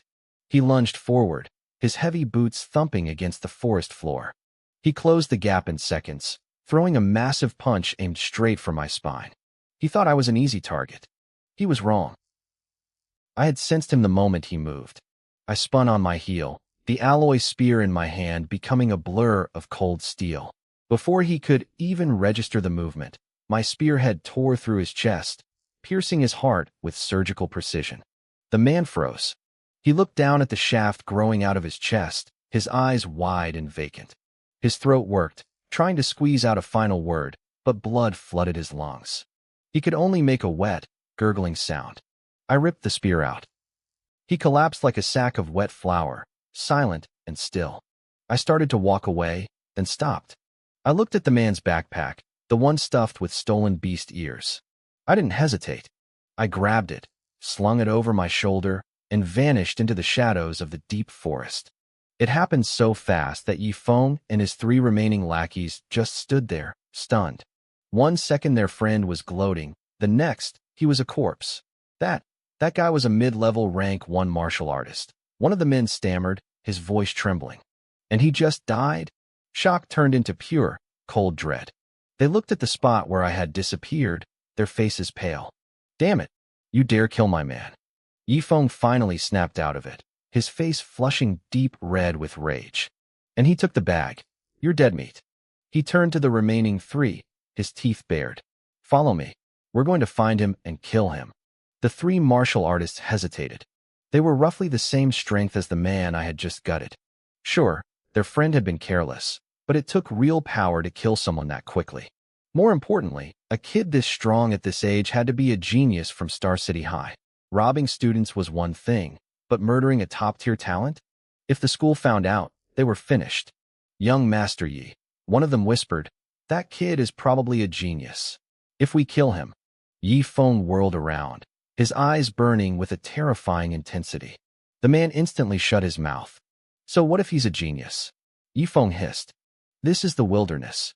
We kill him, toss him into a beast's mouth, and he's gone. Nobody finds a body, nobody knows a thing. The 3 men shared a look and slowly nodded. Move, Yifeng commanded. They gave chase, but after a few minutes, they realized they couldn't keep up. My speed was on a different level. As the distance grew, Yifeng's frustration boiled over. He cupped his hands and screamed into the dark trees. Kid, I've seen your face. Drop that bag right now, or I swear to God, I'll kill your entire family. I stopped dead in my tracks. I turned my head slowly, my eyes burning with a sudden, violent light. Yifeng had tried to rob me, and after I defended myself, he decided to threaten the only people I cared about. My siblings. My home. He had just signed his death warrant. I didn't say a word. I turned back and accelerated, disappearing completely into the darkness. Screw it, Yifeng screamed, kicking a tree. His men stayed silent, terrified of his temper. After a moment, Yifeng turned back toward the edge of the forest. He took the bags, so he has to go back to the base to cash them in. We'll head to the entrance and intercept him there. Move out. One of the men looked at the darkening sky. Young master, it's night. The beasts get aggressive. Maybe we should wait until morning. No, Yifeng barked. If we wait, he'll slip away under the cover of night. We're going now. They started trekking through the gloom, Yifeng cursing my name with every step. The three martial artists were just as miserable. They had been enjoying an easy week of bullying, and now they were forced into a dangerous night march because of some brat. If I see him again, I'm the one who's going to gut him, one of them grumbled. Don't get ahead of yourself, another replied. If that useless idiot hadn't let his guard down, we wouldn't be in this mess. They kept bickering, their voices echoing through the trees. Suddenly, a shadow exploded from the brush. A spear flashed like lightning, driving straight through the heart of the man who had just spoken. The attacker didn't linger. Before the body even hit the ground, the shadow had vanished back into the foliage. It was too fast, too clean. Yifeng and the others didn't even have time to raise their weapons. They stared at their companion, now a cooling corpse on the forest floor. It's him. That kid. Yifeng's voice cracked with a mix of rage and terror. He realized then that I hadn't run away. I was hunting them. The remaining two martial artists felt the hair on their necks stand up. They weren't the predators anymore. They were the prey. Faster. Get out of this hellhole. Yifeng choked out, his bravado crumbling. They stopped talking. They stopped cursing. They moved in a tight formation, eyes darting frantically toward every rustle in the leaves. Suddenly, a loud crack echoed from the left. They spun around, weapons raised, hearts hammering against their ribs. They stared into the darkness for 10, 20 seconds. Nothing happened. I was toys with them, shredding their nerves bit by bit. I'm going to kill him. I'm going to kill him. Yifeng muttered, his voice trembling. Why won't he just come out and fight like a man? Right, brother? He waited for a response. None came. Yifeng and the last remaining martial artist froze. A cold pit formed in their stomachs. They slowly turned around. Thud! The third man was lying on the ground, a fresh hole in his chest. He was dead before he could even scream. Damn it! Damn it all! Yifeng shrieked, his mind snapping. The last guard grabbed his arm, his face white as a sheet. Young master, stop screaming. We have to go. Now. They bolted. They ran until their lungs burned, desperate to reach the light of the base. But after a few hundred yards, they skidded to a halt. Standing in the middle of the path, bathed in the faint moonlight, was a lone figure holding a spear. It was me. Yifeng let out a shaky breath, a manic grin twitching on his face. So, you're finally done hiding? You're not going to ambush us anymore. The last guard leveled his sword at me, his eyes locked on my every move. I looked at them, my expression cold and empty. To me, they were already dead. There are only two of you left, I said quietly. I don't need to hide anymore. I wasn't going to give Yifeng a quick death. Not after he threatened my family. You think you're special? Yifeng spat, his voice rising in a desperate fury. I'll show you who you're messing with. Yifeng lunged at me, his body blurring with speed. The last remaining guard followed close behind him, desperate to end this. I didn't back down. I tightened my grip on my spear and thrust it forward, meeting Yifeng's strike head-on. The impact vibrated up my arms. Yifeng's face paled. He let out a muffled grunt and staggered back several steps. He looked at me, his eyes narrowing with a newfound gravity. He was a rank 1 high-stage martial artist. He hadn't expected a student like me to force him back with a single blow. I didn't give him time to recover. Sensing the opening, I ignored Yifeng and pivoted toward the guard. My spear movements became wide and aggressive, heavy with a suffocating pressure. Within seconds, I found an opening and drove the blade home. The guard collapsed. I flicked my wrist, sending a spray of blood from the spear tip onto the grass. Yifeng's expression turned deathly pale. In just a few hours, his 5-man team had been whittled down to just him. Now it's your turn, I said. My voice was cold. I began to walk toward him, step by deliberate step. You think you've won? Yifeng sneered. When we were barely 10 feet apart, he suddenly raised a finger. Die! A sharp burst of energy shot from his fingertip, traveling at a terrifying speed toward my chest. My instinct screamed. I twisted my body midair, feeling the wind of the projectile brush past my ribs. The energy blast hit a massive tree behind me, snapping the trunk in half like a dry twig. My pupils shrunk. I felt a surge of genuine caution. Yifeng let out a jagged laugh. This is a grade B martial technique. The void-piercing finger. My uncle, the base commander, taught it to me himself. He looked confident again. Most martial artists hunting out here came from humble backgrounds and only had access to low-grade techniques. Even a rank 2 martial artist would struggle against this move. You should have stayed hidden like a rat, Yifeng barked. Now that you've shown your face, you're dead. He began firing again. Beams of white energy streaked through the air like lethal ribbons. I was forced to dodge repeatedly, unable to get close enough to use my spear. Peasant, you're nothing but a lucky peasant. Yifeng mocked. He thought he had the upper hand. He didn't notice that every time he fired, my eyes were locked onto his hand. I was watching the flow of his energy, the positioning of his fingers, and the rhythm of the release. I was analyzing everything. A few minutes later, Yifeng fired another shot. This time, I pretended to be exhausted. My reaction was a split second too slow. The beam was inches from my chest. Got you, Yifeng grinned. But then, I dropped my spear. I raised my own finger and pointed it directly at his incoming blast. Zap! A near-identical beam of energy erupted from my fingertip. The two attacks collided in midair, exploding with a violent crack before vanishing into smoke. Yifeng froze. His jaw dropped. What, how? How do you know the void-piercing finger? He didn't want to believe it. He fired again. I fired back, matching him blow for blow. As I did, I tilted my head, refining the technique in my mind with every shot. You're learning it. Yifeng shrieked, his voice cracking with pure terror. You're learning it right now? It wasn't just shock anymore. It was soul-deep fear. It had taken him a full month under a master's guidance just to reach the basic level of this grade B technique.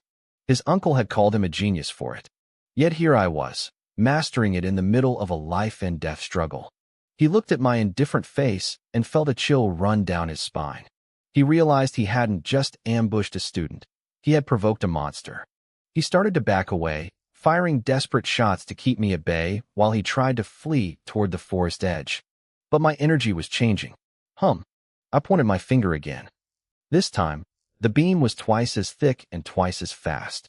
It shattered his defense and tore straight through his thigh. Yifeng screamed and tumbled to the ground, clutching his bleeding leg. Proficient level.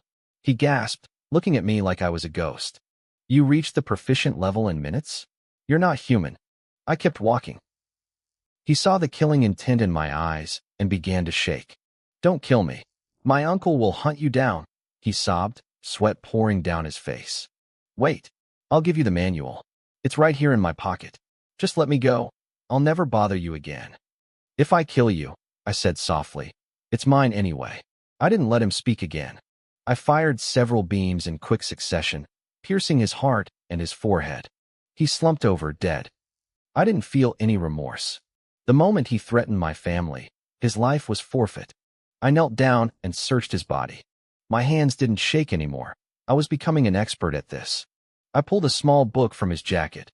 Void-piercing finger, grade B. A small smile touched my lips. My innate talent was incredible, but having the actual manual would allow me to push this technique even further. I tucked it away and grabbed the 5 heavy bags of monster materials his team had collected. Each one was worth a fortune. By the time the sun began to peek over the horizon, I was trekking back toward the base, carrying 6 massive backpacks. Suddenly, a mutated black bear lunged from the brush, roaring in fury. I didn't even reach for my spear. I simply raised a finger. A beam of energy the size of a man's arm tore through the air, punching a clean hole through the bear's heart. It dropped instantly. Perfected, I whispered. The void-piercing finger is finally at the perfect level. The power was incredible. I finally had a reliable mid-range attack that was nearly impossible to dodge. I looked up and saw the silhouette of the martial artist base in the distance. I stopped for a moment, thinking about my next move. I pulled the void-piercing finger manual from my pocket one last time. My heart hardened. I didn't hesitate. I struck a match and watched the pages turn to ash. Yifeng, the man I had just killed, was the leader of this martial artist base. He was a rank 3 powerhouse. Right now, I couldn't afford to provoke someone like that. If any evidence linked me to his death, I was finished. Caution was my only shield. Besides, I had already reached the perfect level with the technique. The physical book was useless to me now. I adjusted the straps of the 6 massive backpacks and began the long trek back. The sun was just starting to crest the horizon when I reached the martial artist base. Even at dawn, the place was a sea of people. It had been several days since the hunting season began, and weary warriors were finally returning from the wilderness. The settlement point was packed. I watched as a group called the Thunder Squad handed over 4 bags to the staff. They were well known around here. A crowd gathered to watch their tally. 67 rank 1, low-tier beasts. 12 rank 1, mid-tier. Total value, 230,000 Blue Star coins, the staff member announced. The crowd erupted in whispers of envy. Thunder Squad is insane. Only a few days and they killed that many, one man muttered. 4 full bags. That's more than I make in 3 months, another added. Even the staff member smiled. You guys have brought in the most materials I've seen all week. The members of the Thunder Squad puffed out their chests, soaking in the admiration. Holy crap! A shout rang out from the base entrance, loud enough to echo across the entire plaza. Everyone turned to look. Then, the silence became deafening. I walked through the gates, my clothes soaked through with dried monster blood. I looked like a mess, clutching my spear, but it was the load on my back that stopped everyone's breath. I was carrying 6 bulging backpacks. They were so full that fresh blood was still dripping from the seams, staining the ground behind me. Are those all monster ears? Someone whispered. 6 bags? How many did he kill? He's alone. And look at his face. He looks like a high schooler. The Thunder Squad stared at me, their pride evaporating. They must be unranked beasts, someone suggested, trying to make sense of it. Quantity over quality. Even if they are unranked, another countered, there are 6 bags of them. And he's just one kid. The skeptics shut their mouths. Killing that many monsters solo, regardless of rank, was a feat of madness. Most people assumed I had spent my time slaughtering the weakest creatures in the forest just to fill the bags. After all, the 5-man Thunder Squad only had 4 bags. I ignored the stares and walked straight to the settlement counter. The crowd parted like the Red Sea. The staff member's eyes went wide. He didn't wait for me to speak. He scrambled over to help me unload. Sir, please, let me take those for you, he said, his voice dripping with respect. The other martial artists exchanged looks. This guy hadn't been nearly this polite to them. He grabbed the first bag and turned it over. Clatter! A mountain of monster ears spilled onto the floor. The crowd surged forward to see. Rage Black Bear, Ghost Moon Wolf, a veteran warrior gasped. My God, these are all rank 1. I don't see a single unranked ear in the pile. He looked at the other 5 bags, his heart visibly racing. The others, they can't all be rank 1, right? That's impossible. The staff member didn't say a word. He grabbed the remaining 5 bags and dumped them all. In seconds, the floor was carpeted in monster trophies. The air smelled of iron and death. The crowd went numb. Not one unranked beast, someone whispered, their voice trembling. They're all rank 1. There are mid-tiers. Wait, are those high-tier ears? They looked at me like I was a ghost. Then, a sharp-eyed man screamed. Look, is that a black jade python scale? The black jade python. It was the king of rank 1 monsters. The staff member picked up the heavy, shimmering scale, his hands shaking slightly. He inspected it and nodded. It is. This is definitely from a black jade python. The plaza exploded. That was a creature most squads ran away from on sight. The Thunder Squad, who had been feeling bitter about being upstaged, went completely silent. They had encountered one once and nearly been wiped out. And here I was, a lone teenager, having hunted it down. The staff member looked up at me, a sudden thought crossing his mind. The python has a unique gold and silver scale on its forehead. Did you happen to find it? I reached into my pocket and pulled out the iridescent scale. Yes, that's the one, he shouted, his face flushing with excitement. The base has a standing high price order for these. Will you sell it? How much? I asked. He held up a finger. 10,000 Blue Star coins. I blinked. A single high-tier monster ear was only worth 5,000. This one scale was worth double that. But considering how dangerous that snake was, it made sense. Deal, I said.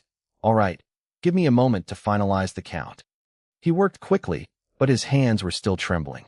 When he finally looked up, his face was pale with shock.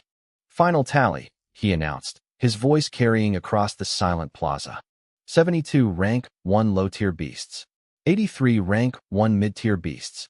17 rank 1 high-tier beasts. Plus the black jade python scale. He swallowed hard.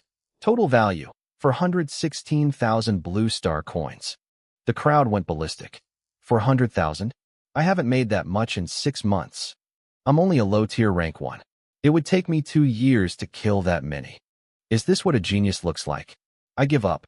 I'm retiring. The Thunder Squad members just shook their heads. Any thought of competition was gone. They had 5 people and made 230,000. I was 1 person and I had doubled their haul. I was a monster. The transfer hit my phone almost instantly. I checked the screen, 416,000. My heart hammered against my ribs. I had done it. My family was safe. I turned to leave, and the crowd scrambled to get out of my way, their eyes filled with awe. But just as I reached the exit, a massive boom shook the building. A figure smashed through a second-story window, landing in the center of the plaza with a roar of pure fury. "Nobody moves," the man screamed. "Lock down the base.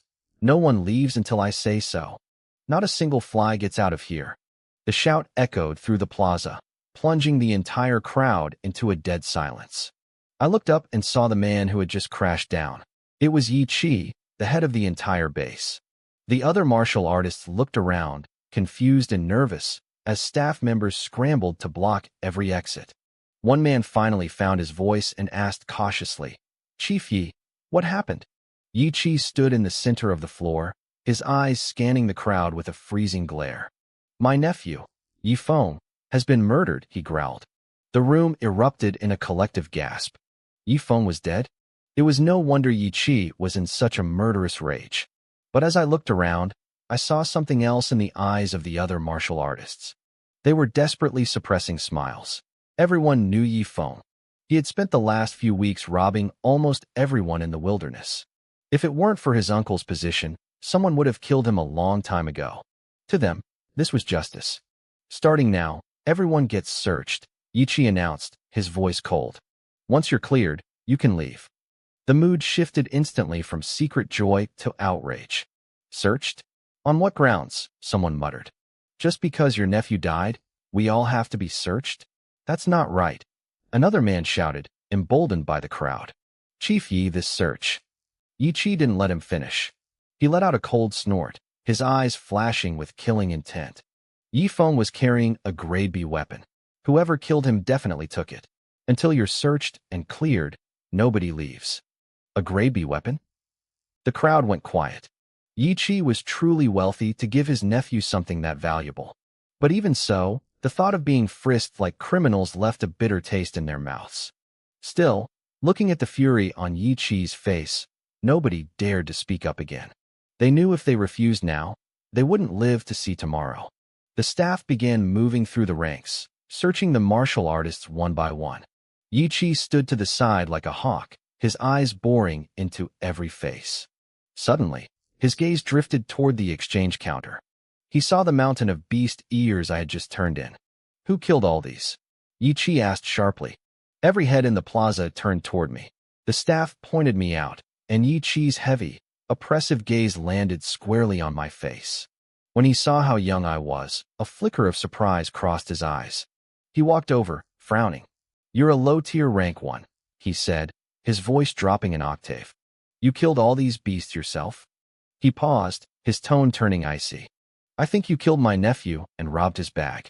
You were bold enough to come back here and settle the loot, weren't you?" The other martial artists looked at me with pity. I was a dead man. "Search him. Now," Yi Chi barked. A staff member stepped toward me, but I didn't let him get close. I leveled my spear at his chest. He froze instantly. The crowd gasped. They couldn't believe I was actually resisting. "You dare refuse?" Yi Chi's face twisted with rage as he stomped toward me. Before he could speak, I looked him in the eye, my face expressionless. "I am a student at Star City First High." That single sentence made Yi Chi stop in his tracks. He looked at my young face, then back at the mountain of beast ears. I could see the hesitation in his eyes.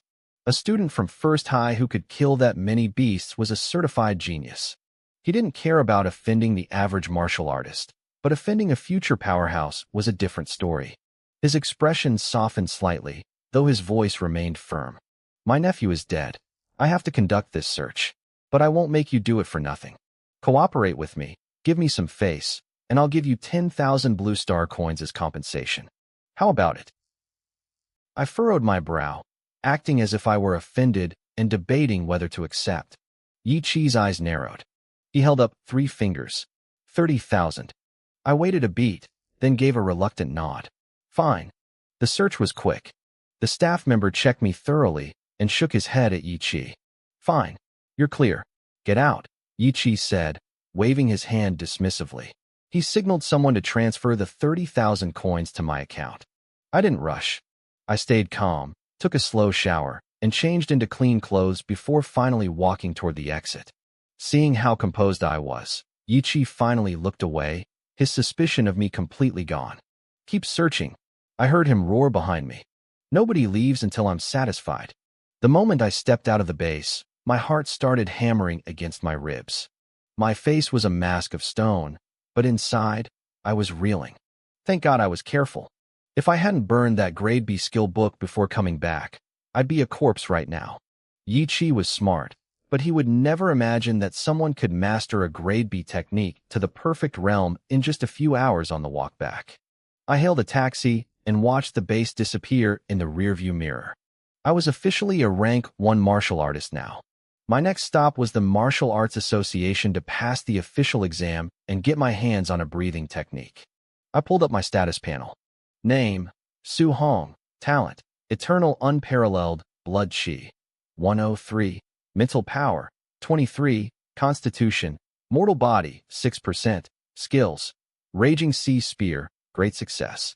Thunderbolt Punch, Perfect. Vajra Punch, Perfect. Floating Light Palm, Perfect. Sky Step, Perfect. Martial Points, 534. My blood chi had gone up by 0.8 in 4 days. It made sense. I had spent every waking hour fighting for my life. But what really surprised me was my constitution. It had jumped from 3% to 6%. I realized it must have been the breakthrough to rank 1 that caused the jump. I felt a bit frustrated, though. A major breakthrough only gave me 3%. Without the system, reaching 100% would be impossible. No wonder special constitutions were so rare. I looked at my 534 martial points. It felt like a fortune. To reach mid-tier rank 1, I needed 200 blood chi. If I poured everything into it, I'd be halfway there. But between my blood chi, my mental power, and my constitution, these points were going to disappear fast. I took a deep breath. I had the money, I had the points, and I had the talent. My journey was just beginning. I needed to test a theory. I pulled up my status panel and funneled a single martial point into my constitution. The number shifted from 6% to 6.1%. I felt it immediately. A tiny surge of strength rippled through my muscles. It was subtle, but it was there. This was a game changer. Blood chi was just a benchmark for rank, but constitution was raw power. If I wanted to be a real fighter, this was where the real investment needed to go. The math was brutal, though. Every 0.1% cost me 1 point. To reach 100%, I'd need nearly 1,000 points. I tried the same with my mental power. It jumped from 23 to 23.1. Another 10-to-1 ratio. I had no idea how high my mental power needed to be to become a telekinetic, but I knew I needed to find out soon. I looked at my points and made a decision. Constitution was the priority. I dumped 300.5 points into it instantly. The effect was violent. Sitting in the passenger seat of the taxi, my body suddenly convulsed. It felt exactly like my rank 1 breakthrough, only more intense. My muscles bulged, stretching my skin until it burned. My clothes groaned under the pressure, the seams screaming as they threatened to snap. I transformed from a lean teenager into a mountain of muscle in seconds. My face stayed youthful and handsome, but my body looked like it belonged to a heavyweight champion. It was a terrifying contrast. The taxi driver caught a glimpse of me in the mirror and nearly swerved off the road. His face went pale, and his lips started trembling. Big brother, he stammered, his voice shaking. Whatever I did wrong, I'll fix it. Just tell me. The man was a pro, though. Even while terrified, he kept the car steady. I couldn't answer him. I was too busy feeling the raw, explosive energy coursing through my veins. I felt like I could punch a hole through a tank. I was leagues stronger than I had been 5 minutes ago. Slowly, the swelling subsided. My muscles relaxed, and I returned to my normal, slender frame.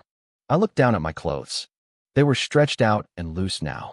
I made a mental note to buy high-elasticity gear. If I kept doing this, I'd end up naked in the middle of the street. I'm fine, I said, giving the driver a reassuring smile. Sorry about that. As long as you're okay, I'm okay, he muttered, letting out a massive breath of relief. I wasn't done. I put 200.5 points into blood chi, watching it climb from 103 to 123. Because my constitution had improved, my body handled the massive jump without any discomfort. Finally, I threw my remaining 34 points into mental power, bringing it up to 26.5. My mind cleared instantly. The exhaustion from days of hunting in the wilderness evaporated. I felt sharp, focused, dangerous. By the time I reached the Martial Arts Association building downtown, I felt like a new person. I walked inside, headed for the front desk, and asked for the location of the Rank 1 exam. As I turned to head toward the testing hall, I heard voices behind me. Familiar voices. Master, my talent isn't bad, right? My injuries are gone, and I've already broken through to Rank 1. It's decent, a deeper voice replied. Just don't embarrass me during the exam today. I glanced back. It was Li Ming and his master, Jiang Ming. They were walking toward the same hall. I didn't linger. Li Ming's progress meant nothing to me. I turned and kept walking. Wait, Li Ming muttered, staring at my back. That guy looks familiar. Where have I seen him? He shook his head, unable to place me, and followed his master to the check-in desk. When the receptionist pointed them toward the same hallway I had taken, Jiang Ming looked surprised. A Rank 1 martial artist at that age? Jiang Ming whispered. Li Ming frowned. His master noticed his reaction and immediately seized the chance to humble him. See that? Don't get cocky just because you broke through. That kid looks like he's still in high school, and he's already at your level. I just started training late, Li Ming snapped, his ego bruised. If I had started at his age, I'd be twice as strong. Besides, real martial arts is about combat power. With my mastery of the Thunderbolt Punch, I could drop a student like him in one hit. Jiang Ming sighed. He had hoped the loss at the underground ring would have changed Li Ming, but the breakthrough had brought back all his arrogance. He knew if he pushed the subject, Li Ming would probably try to pick a fight with the boy just to prove a point. Enough talk, Jiang Ming said. Go take the test. I arrived at the testing area and found a spot against the wall. A few middle-aged men were already there, waiting their turn. They looked at me with a mix of awe and jealousy. For them, this exam was a desperate struggle they had failed multiple times. For a genius, like me, it looked like a walk in the park. Li Ming walked in a moment later. He saw me looking and gave a cold snort. He was clearly waiting for me to fail so he could feel superior again. An official stepped forward to announce the rules. The exam consists of 2 parts, blood chi and combat power. You need 100 blood chi to qualify. For combat power, we take the average of 3 strikes. If your score is over 1,000, you pass. The testing began. The middle-aged men went first. First candidate, Fanjia. Blood chi, 102. Combat scores, 992, 994, 1003. Average, 996. Failed. The room went quiet. The first guy had failed by a hair. The tension among the older candidates spiked. I leaned against the wall and closed my eyes, tuning them out. Li Ming watched the failures with a look of pure contempt. To him, this was just a formality. He was looking at me, waiting to see if I was actually the real deal or just a kid who had hit a lucky growth spurt. Jiang Ming watched the young boy, wondering if he was truly confident or just hoping for a lucky break after a recent breakthrough. He stopped overthinking it. Either way, the kid wouldn't beat Li Ming. Part of Jiang Ming actually hoped the boy would outscore his student. It would be a perfect chance to humble Li Ming's growing arrogance. But then he looked at Li Ming and shook his head. He had trained the boy himself. It wasn't likely that some random kid off the street could just show up and surpass him.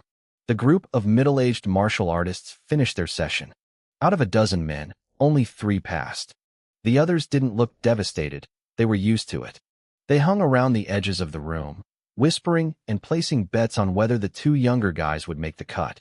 They figured the older one, Li Ming, had a real shot since he had a teacher with him. As for me, they thought I was just there to test the waters. They called me a genius just for showing up at my age, even if I failed. Li Ming heard them. Being called a genius in the same breath as me clearly annoyed him. He stepped up to the testing area, and the room went silent. First came the blood chi test. The machine beeped. 105 points. Pass. Then, he moved to the combat power monitor. He took a deep breath and threw a punch. The air cracked with the sound of 3 sonic booms. The numbers on the screen blurred upward and finally locked in. Combat power, 1763. Holy crap. Is that real? One of the older guys shouted. 105 blood chi, but 1763 power? That's almost at the level of a mid-stage rank 1 martial artist. His technique must be at least grade C, another whispered. The kid is a monster. The older men looked stunned. They were in their 40s and couldn't even break 1,000. Yet this teenager had nearly doubled their strength on his first try. Li Ming's lips curled into a smug grin. He threw 2 more punches to finish his set. 1721, 1690. The staff member recording the scores blinked in surprise before announcing that Li Ming had passed. Li Ming walked back toward me, looking refreshed and superior. Your turn, he said with a smirk. The older martial artists leaned in, sensing the tension. They might not have been strong, but they were experienced enough to smell a rivalry. I opened my eyes and didn't even look at him. I walked straight past him toward the blood chi machine. Li Ming let out a sharp TCH at being ignored and crossed his arms, settling in to watch my inevitable failure. Jiang Ming watched me too, already planning to visit the top high schools later to find someone who could actually challenge Li Ming's ego. But his thoughts were cut short by a collective gasp. No way. Is the machine broken? How is his blood chi that hot? The older men were staring at the monitor, their eyes wide. Li Ming stood frozen, his mind going completely blank. Jiang Ming frowned, confused by his student's reaction, and looked up at the screen. His pupils dilated. Blood chi, 123. Jiang Ming gasped, rubbing his eyes to make sure he wasn't hallucinating. It was real. I stood there, calm and expressionless, while he struggled to process the number. I was over 10 points higher than Li Ming. Where the hell did a talent like this come from? Li Ming's face turned a sickly shade of green, then white. Remembering how he had just acted, he felt like a total clown. It doesn't matter, he told himself, his eyes fixed on me. Asterisk blood chi is just a foundation. Combat power is everything. I'll still beat him there. Asterisk. Even the official was dazed. It took him a few seconds to find his voice. Blood chi test passed. Proceed to combat power. Every eye in the room followed me as I stepped up to the heavy punching target. I looked at the padded surface, feeling a surge of anticipation. After my recent body tempering, I wanted to know exactly how much raw strength I had. Since I had 3 tries, I decided the first one would be a pure physical strike. No techniques, no skills, just me. I took a deep breath, crouching slightly like a tiger ready to pounce. Then, I exploded. My fist slammed into the target with a deafening boom. The impact was massive. The entire combat power machine, a heavy, bolted-down piece of equipment, was ripped from its spot. It skidded dozens of feet across the floor, wobbled violently, and crashed onto its side. The room fell into a deathly silence. Everyone was paralyzed. They stared at the fallen machine, unable to believe what they had just seen. Li Ming's face was ghostly. He had hit that target with everything he had, and it hadn't budged an inch. I had sent it flying across the room. The official snapped out of his shock and ran over to the machine. He reached out to right the monitor, curious to see if it had even registered the hit. The moment he saw the screen, his body jerked. He let go, and the machine crashed back down to the floor. He didn't even notice. He just stared at the numbers, his shoulders shaking. My God, he stammered. Is this for real? Move. Let us see, the other martial artist shouted, crowding forward. The official stepped aside, revealing the screen to the room. Jiang Ming and Li Ming pushed to the front. Combat power, 1862. The atmosphere in the room shifted instantly. 1862, someone yelled. That's higher than the other kid's best strike. I thought the first guy was a genius, But this kid is on another level entirely. Li Ming didn't say a word. He stared at the screen, his hands trembling. The pride he had carried his entire life was shattering. He couldn't understand how my power was so much higher than his. Jiang Ming was just as stunned, staring at my back with wide eyes. But then, one of the middle-aged men let out a trembling cry that made everyone freeze. Wait, that boy, he didn't even use a martial arts technique, did he? The realization hit the room like a physical blow.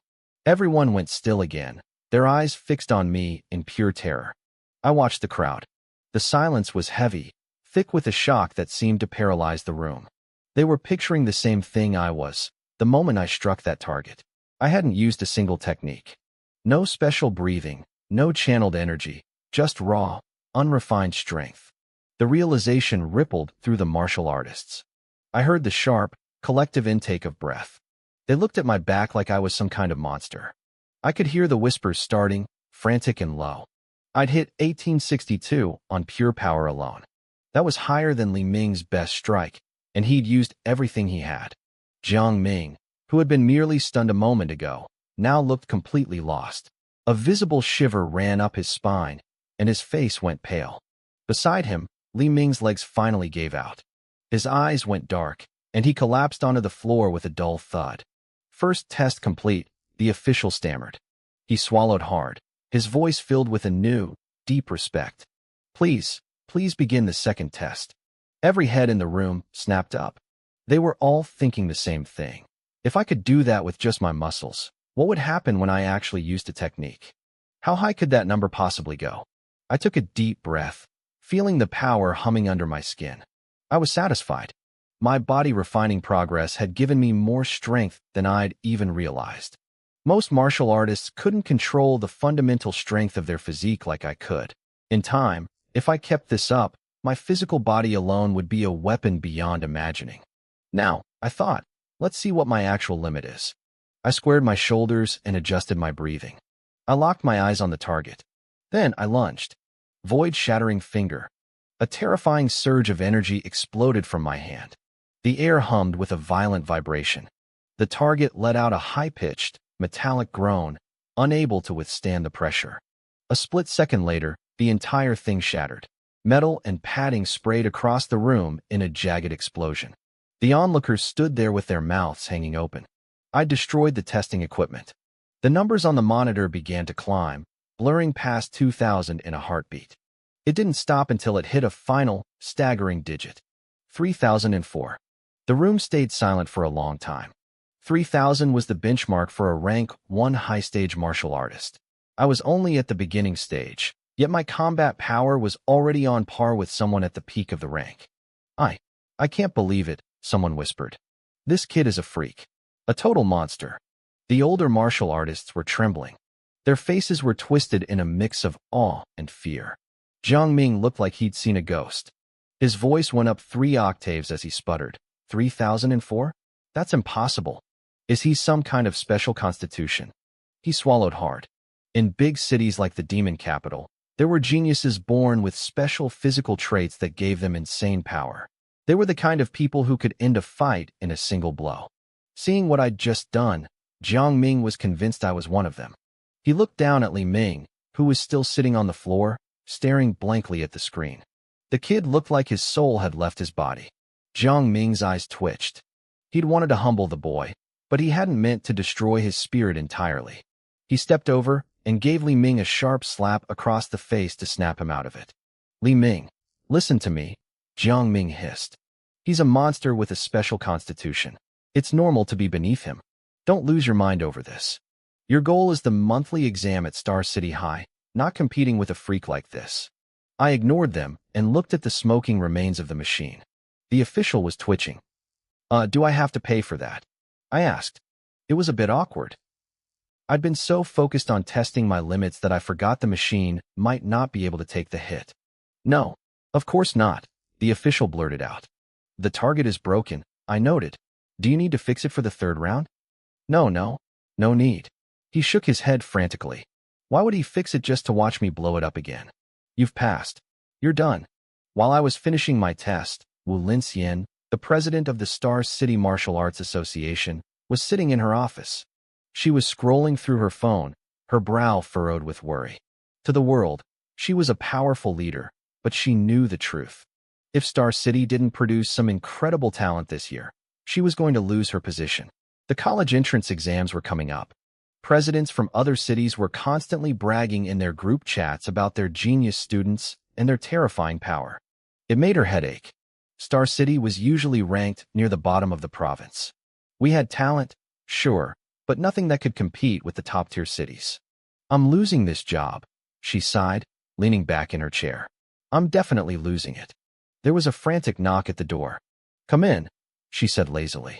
An official burst in, gasping for air, his face flushed. Wu Linxian frowned. What's the rush? Sit down. Have some water. She poured a cup for him and one for herself. The official didn't touch the water. President, he wheezed.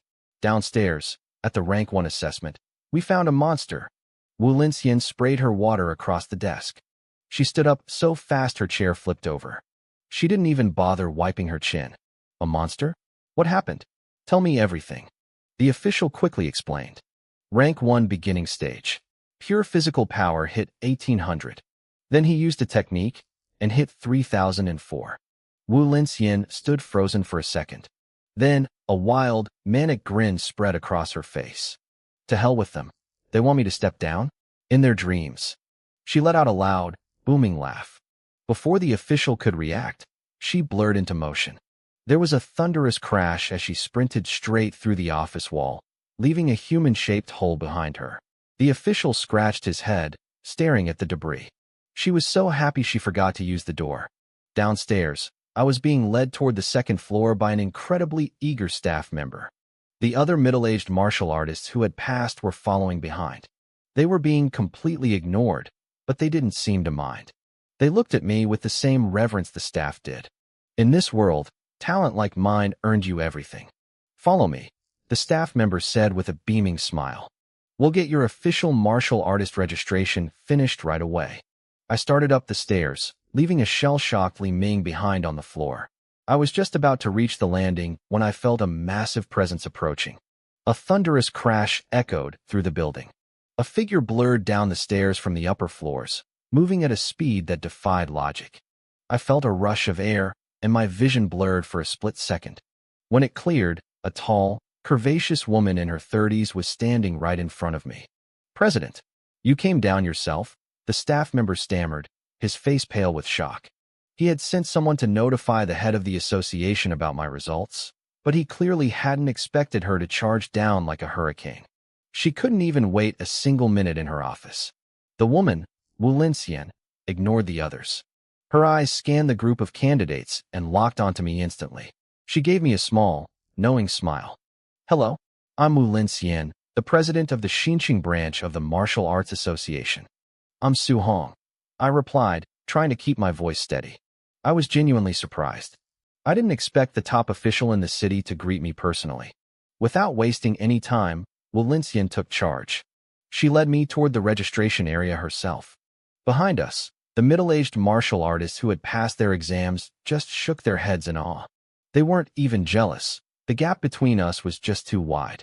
In this world, a genius gets the red carpet while everyone else watches from the sidelines. Su Hong, looking at your age, you must still be in high school, right? Wu Linxian asked as we walked. Yes, I'm a student at Xinqing First High, I said. Wu Linxian froze for a second. Her expression shifted into something dangerous. First High? That old fox Li Chengshan. He told me he only had 2 mediocre rank 1 students this year. He was literally crying to me about how bad his talent pool was. She ground her teeth, looking like she wanted to go back and punch my principal in the face for hiding me from her. Under her personal supervision, my registration was finished in less than a minute. I was officially a rank 1 martial artist. It came with perks. I would receive a monthly stipend of 10,000 Blue Star coins and free access to a guidance technique to help me cultivate. 10,000 coins. It wasn't a fortune, but it was more than my uncle and aunt earned in a month. I felt a surge of relief. My first thought was that once I got home, I'd tell my uncle he could finally quit that grueling job and tell his boss to shove it. Wu Linxian was incredibly patient as she led me to the technique library. She wasn't cold or arrogant at all.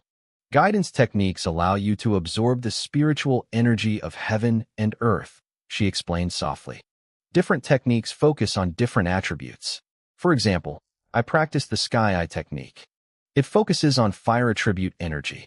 It strengthens my body and gives my attacks of burning property. I listened intently. This wasn't the kind of stuff they printed in our basic school textbooks. I used to think cultivation was just about breathing and energy, but there was an entire world of elemental mechanics I hadn't touched yet. Watch, she said. She opened her palm. A ball of intense, flickering flame erupted from her skin.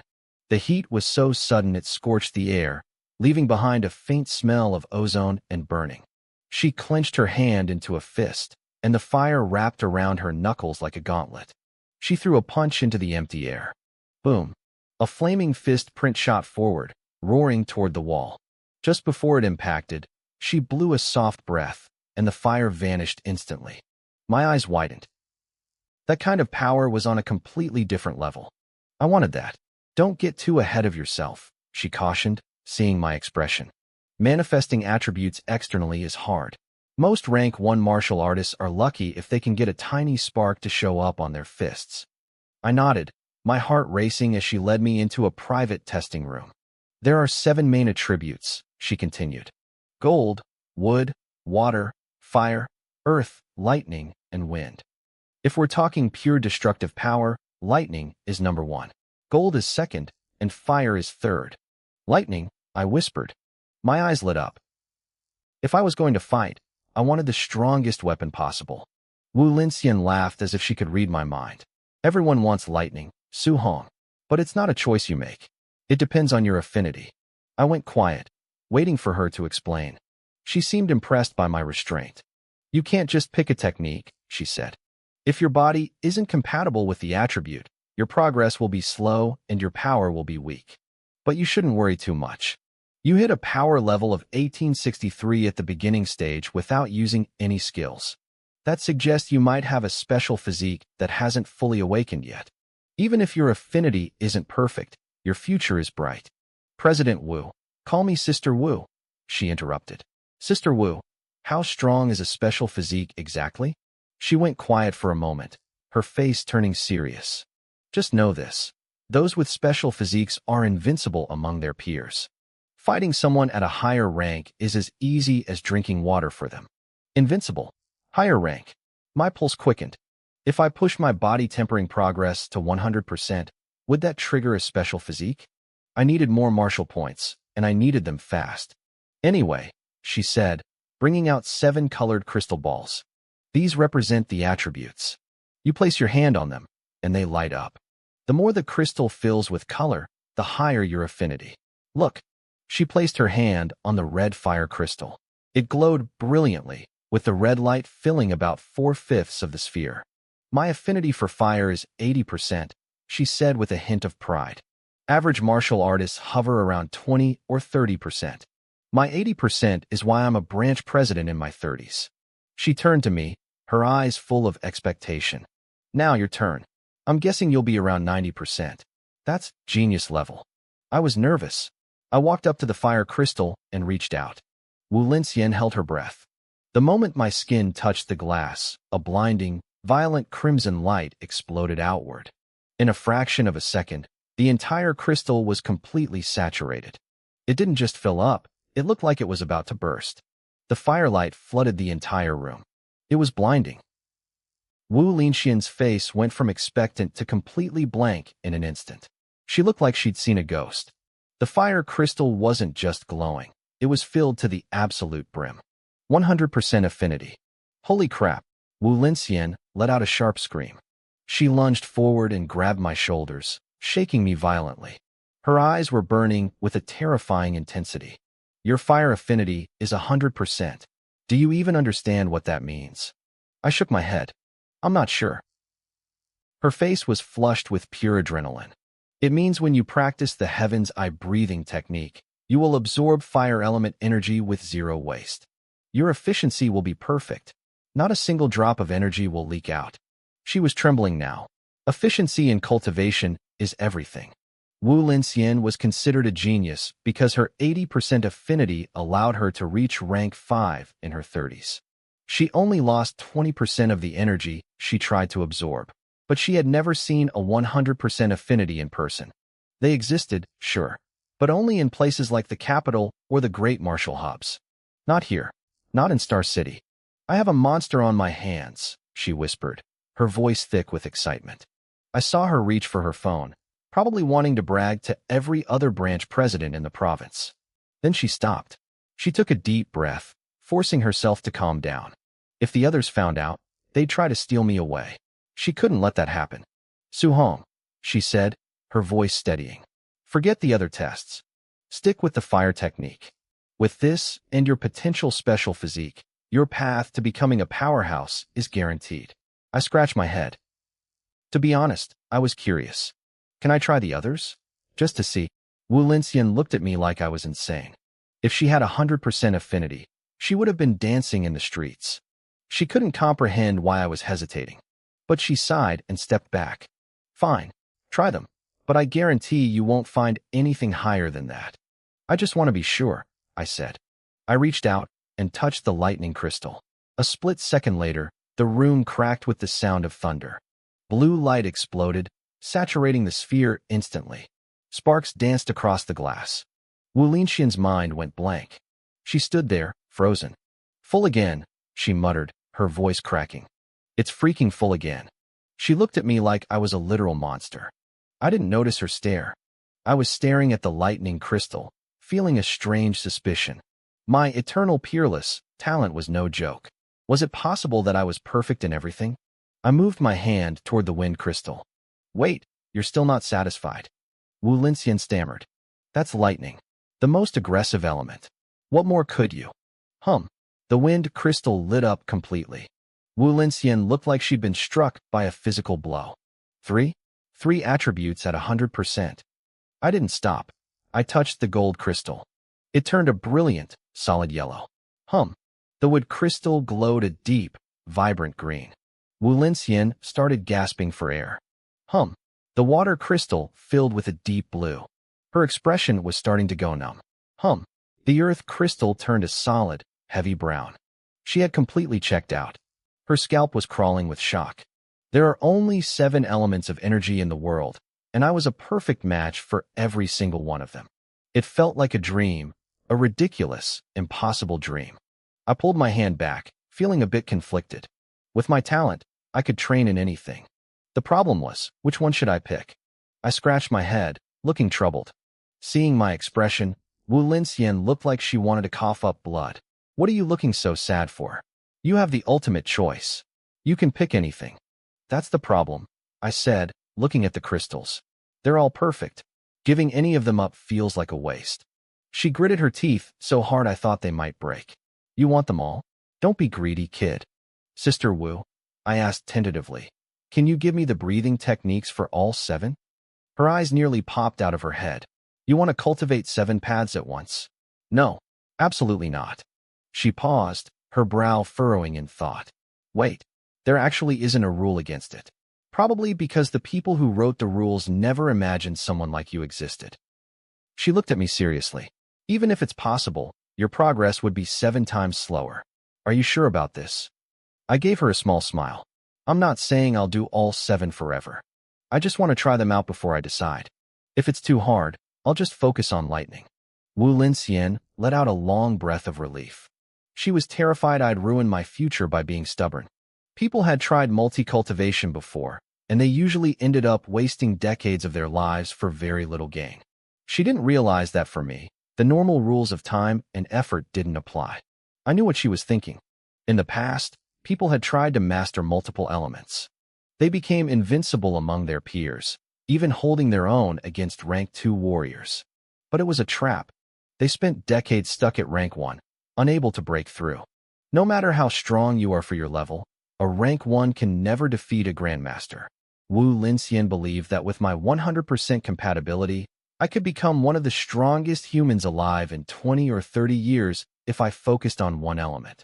If I chose 7, I might not even reach rank 3 before my life was over. Fine, she said, her voice heavy with caution. I'll give you all 7 breathing techniques. But don't be stubborn. If you hit a wall, let it go. I smiled and agreed. She sighed, handing over the manuals for all 7 elements. Stay here and practice, she instructed. If you have questions, ask. Try to get the basics down as quickly as possible. Thanks, Sister Wu, I said, sitting down with anticipation. I suggest you start with the sky eye technique, she offered. It's the fire element. I'm most familiar with it, so I can guide you. Once you get the hang of it, switching to lightning will be easier. I nodded and opened the sky eye manual. As I began to read, Wu Linxian stood to the side and pulled out her phone. She started a timer. When she had first learned this technique with her 80% compatibility, it had taken her 12 hours to reach the entry level. She figured that with my perfect compatibility, I might pull it off in 2 or 3. That speed alone would be enough to terrify the world. Sister Wu, I said suddenly. I think I've got it. She looked up, her face a mask of pure disbelief. Already? It hasn't even been. She glanced down at her phone. Her eyes went wide with horror. 34 seconds. It hasn't even been a minute. Are you joking? I think so, I said, scratching my head. I wasn't entirely sure what the standard was. I can feel the fire essence entering my body and merging with my blood. Is that it? That was exactly how it felt. I could see the color draining from her face. She looked like she was struggling to swallow. Try to control that fire essence, she whispered, her voice dry. Throw a punch. I did as she asked. I threw a straight punch into the air. As my fist snapped forward, a small, flickering flame danced across my knuckles. The sight of that flame seemed to blow a fuse in Wu Linxian's brain. She stood there, completely frozen, staring at my hand. Sister Wu, did I do it? I asked again. My voice snapped her back to reality. Her jaw twitched. She gave a mechanical, stiff nod. Yes, you're at the entry level. Internally, she was screaming. 34 seconds. It wasn't human. She wanted to slap herself for thinking it would take me 2 hours. She had tried to apply common sense to a monster who had perfect compatibility with every single element. She had no idea how high my ceiling actually was.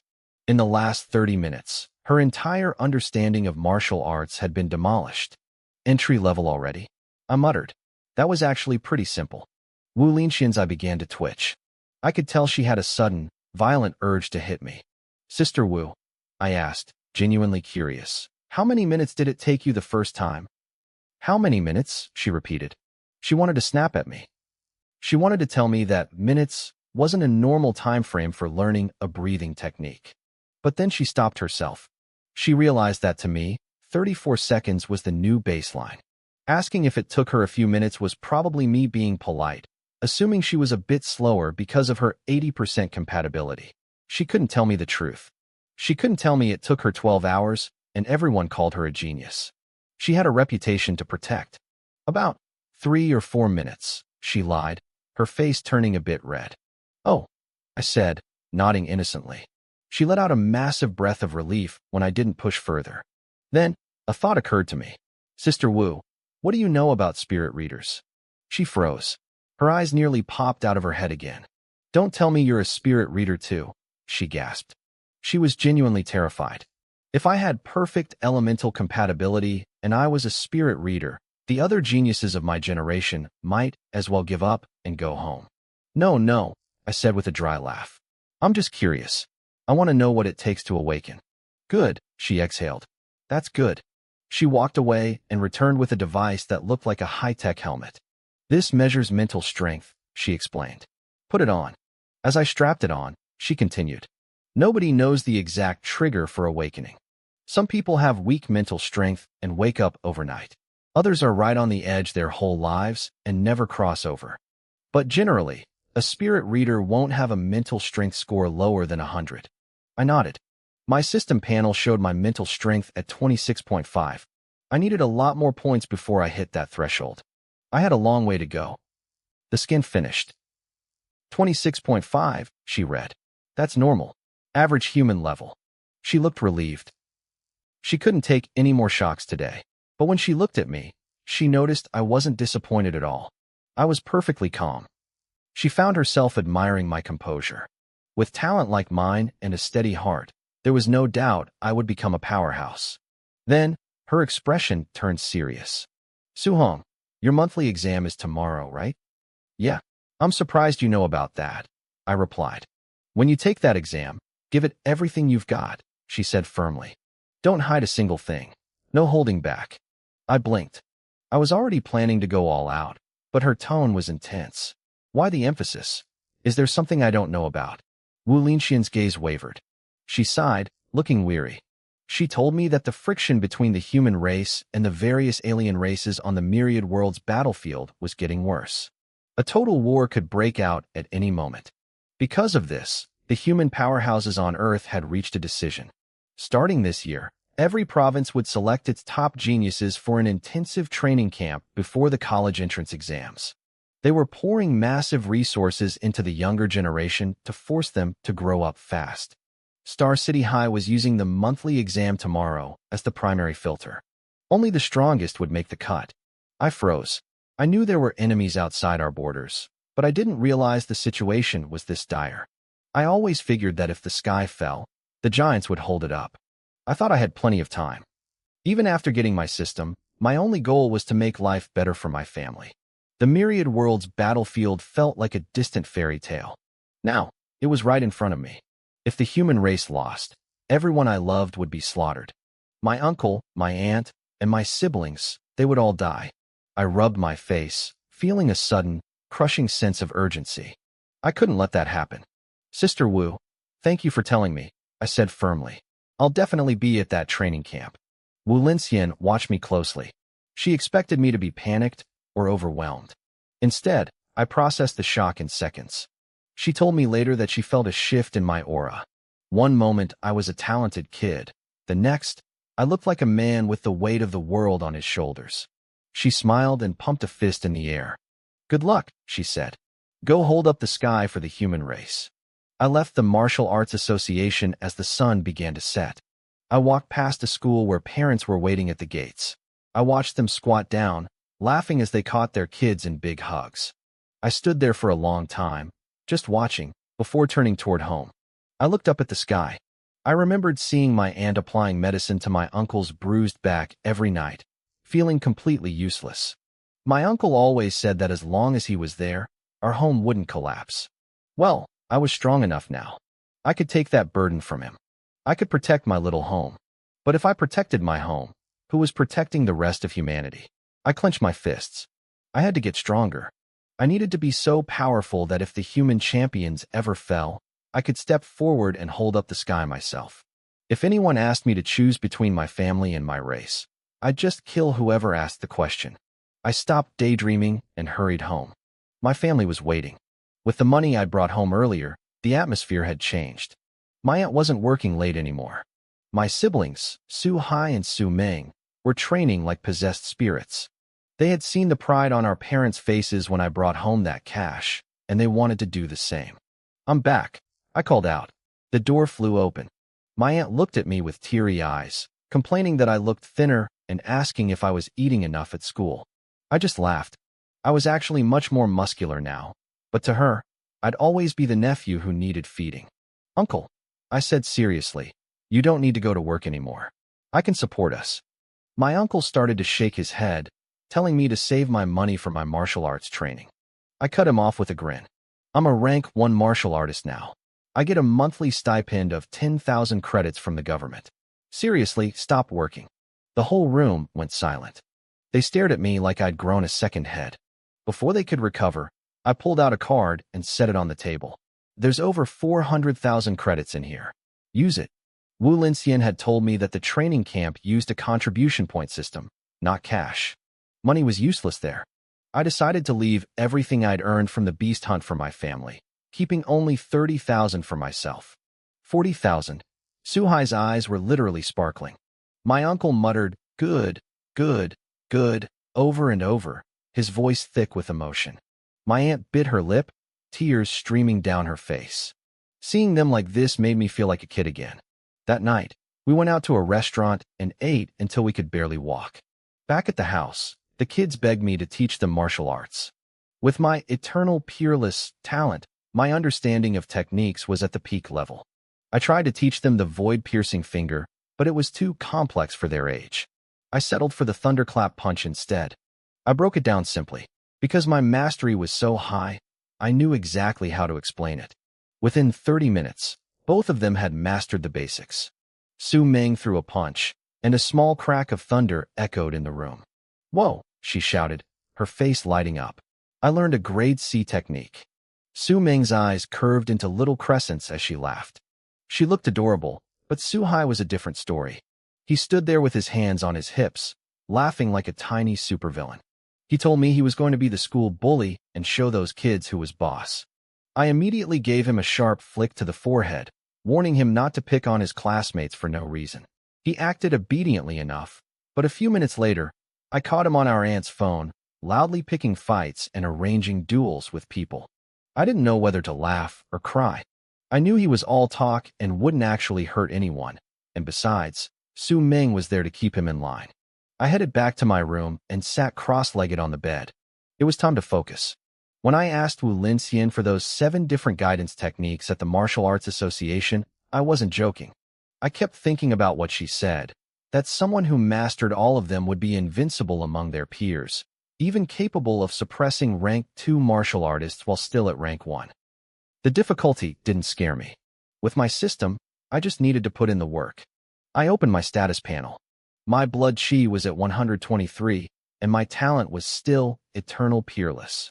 A new section for guidance techniques had appeared, showing the Heavenly Eye technique at level 1. I stared at that LV1 for a moment. Wu Linxian hadn't mentioned anything about levels. If these techniques could be upgraded, she definitely would have told me. It hit me then. Maybe I was the only one who could level them up. My eyes lit up. To test my theory, I pulled out the other 6 techniques and began to practice.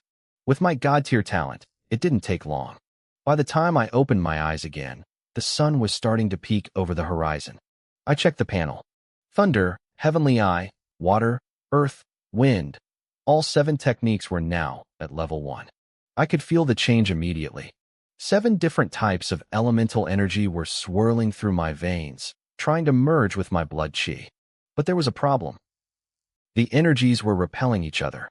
Even though they lived in my body, I could only use one at a time. I held out my hand and summoned a spark of lightning. When I tried to add fire to it, the 2 elements clashed violently and vanished.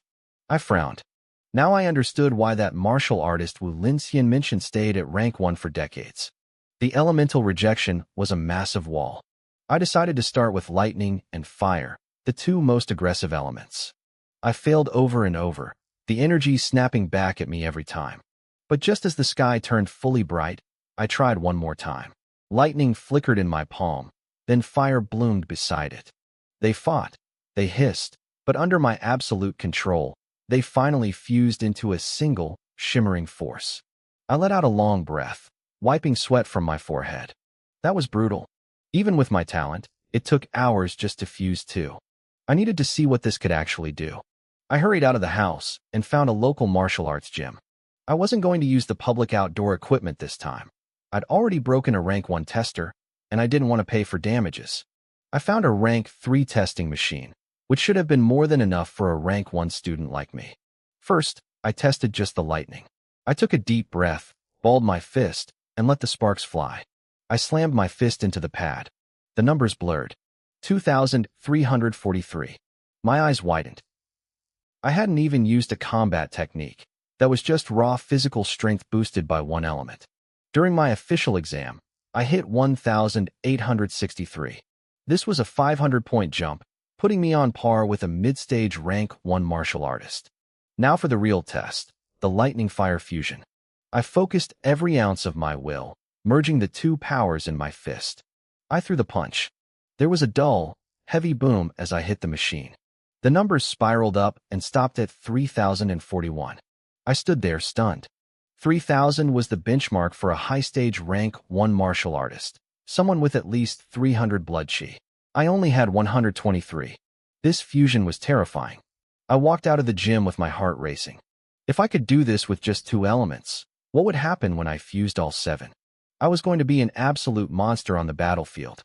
Back home, I tried to add a 3rd element, but after 2 hours of zero progress, I realized my technique levels were too low. I needed more martial points to upgrade them, and the upcoming monthly school exam was the perfect place to earn them. A bit later, my aunt called me for breakfast. Soon after, I was walking Su Ming and Su Hai to school. They were still buzzing from the thunderclap punch I taught them, throwing tiny punches into the air as we walked. Once I dropped them off, I went straight to the teacher's office. "Oh, Su Hong, you're here," my teacher, Li Ming, said. He looked a bit surprised. "About those exam fees for the 5 elective categories, the principal said you can have a few extra days to pay." I blinked, surprised the principal even knew who I was. I reached into my bag and pulled out 30,000 credits. "Actually, I have the money right here, teacher." Li Ming looked at the stack of cash, then looked at me, his expression softening. He told me that since my aunt and uncle worked so hard for me, I needed to give it my all. He said if I studied hard, I might still have a chance at a martial arts university. I just nodded. When I got back to class, Chen Lin immediately jumped me, throwing an arm around my shoulder with a massive grin. "You've been gone for a few days, so you missed a lot," Chen Lin said, leaning in close. I raised an eyebrow. "Like what?" "The elite class," he whispered, his voice thick with envy. "Principal Li has been giving them special treatment. He even got Chen Tian, the thunderclap punch master, to give them private lessons. A few of those guys have already broken through to rank 1. Some of them even learned the technique." He paused, sighing heavily. "But none of them compare to Chen Shan and Li Tuesday. I heard their thunderclap punch is already at the proficient level. They can trigger 3 sonic booms. The power is insane." Chen Lin looked out at the crowd of students, his shoulders slumping. "This monthly exam is going to be a one-man show for those two. The rest of us are just background noise, especially us in the regular classes. We aren't even in the same league." I started to say something, but our teacher, Li Ming, walked into the room. "Everyone, follow me to the field. It's time for the exam." When we reached the sports field, it was a sea of black hair and school uniforms. Thousands of students were gathered. Principal Li Chengshan stood on the high stage, waiting for the noise to die down. "Students," the principal began, his voice booming. "Today's exam is different. Because of the pressure on the front lines, the government has decided to establish a special training camp for young geniuses. The resources there are beyond your imagination: rare pills, high-level manuals, and even grandmasters serving as personal mentors." The crowd exploded. "A grandmaster? That was a rank 7 warrior. Our principal was only a rank 3. The top 3 students from this exam will earn a spot in the Star City training camp." The principal finished. The excitement turned into bitter reality for most. Everyone's eyes drifted toward the front of the pack, where the elite class stood. Specifically, they looked at Li Tu and Chen Shan. Those two looked completely calm. To them, the spots were already theirs. "Last time, you were a bit faster with the thunderclap punch," Chen Shan said, his eyes burning with competitive fire. "But in a real fight, I'm taking first place." Li Tu didn't even look at him. "I hope you're still that confident after I knock you into the dirt." Back in the regular class section, Chen Lin was practically drooling with jealousy. With those two monsters around, everyone else is just fighting for third place. And for us? Forget about it. I looked at Li Tu and Chen Shan for a moment, then looked away. I didn't say a word. "Begin the drawing process," the principal announced. "The exam starts now." As the students began drawing lots for their matchups, Principal Li stepped over to Chen Tian. He looked frustrated. "Still no sign of that genius? The one who hit 9 booms." Chen Tian shook his head. "Nothing. I thought you'd have found him by now. I've checked every student who left the gym that day," the principal sighed. "I even looked at the ones who dropped out of the martial arts track. Nothing. I'm starting to think he wasn't even from our school." He rubbed his temples, then changed the subject. "How do Li Tu and Chen Shan compare to the others in the upcoming camp?" Chen Tian thought for a second. "Mid to low tier. Some students from other cities have already reached mid-rank 1. A few are even high-rank 1. The principal winced. "So my school's reputation is just a hollow shell this year." He couldn't stop thinking about that mysterious student. If only that 9-boom genius belonged to him, he wouldn't have to worry. "Hey, Oldly, why the long face? Did your wife run away?" A mocking voice cut through the air. The principal's face darkened instantly. He looked up to see a man named Jiang Ming walking toward him, followed by 2 students. "Jiang Ming," the principal spat. What the hell are you doing in my school? They were old comrades, but they had spent their entire lives trying to outdo each other. Jiang Ming scanned the field, his eyes lingering on the elite class students before he smirked. I heard Star City First High was falling behind. Looking at these kids. Yeah, you're losing your touch, old Lee. It's a bit embarrassing. Mind your own business, the principal snapped. My students could still beat your young city brats with their eyes closed. Jiang Ming's eyes lit up. He had been waiting for that. Is that so? I brought 2 of my disciples today. How about this? Once your exam is over, your number 1 student can have a friendly match with them. The 2 students behind Jiang Ming stepped forward. One was Li Yin, looking sharp and confident. The other was Li Ming, who looked calm and indifferent. After failing his previous warrior assessment, Li Ming had realized there were monsters in this world he couldn't beat, but he was certain he could still crush anyone at this school. Jiang Ming smiled like a cat that had caught a canary. My disciples aren't anything special, really. One just hit rank 1 and is only proficient in Thunderclap Punch. The other is just a mid-rank 1 with a great success level in the Angry Sea Spear technique. But hey, it should be a fair fight against your geniuses, right? The principal's jaw tightened. He knew exactly what Jiang Ming was doing. Li Tu and Qin Shan weren't at that level yet. He wanted to refuse, but Jiang Ming wasn't finished. Of course, Jiang Ming added, if your students are too weak, I'll understand if you want to back down. That was the breaking point. The principal's fist clenched. If he backed down now, he was admitting his school was trash. Fine, the principal growled. I'll let whoever takes first place play with your boys.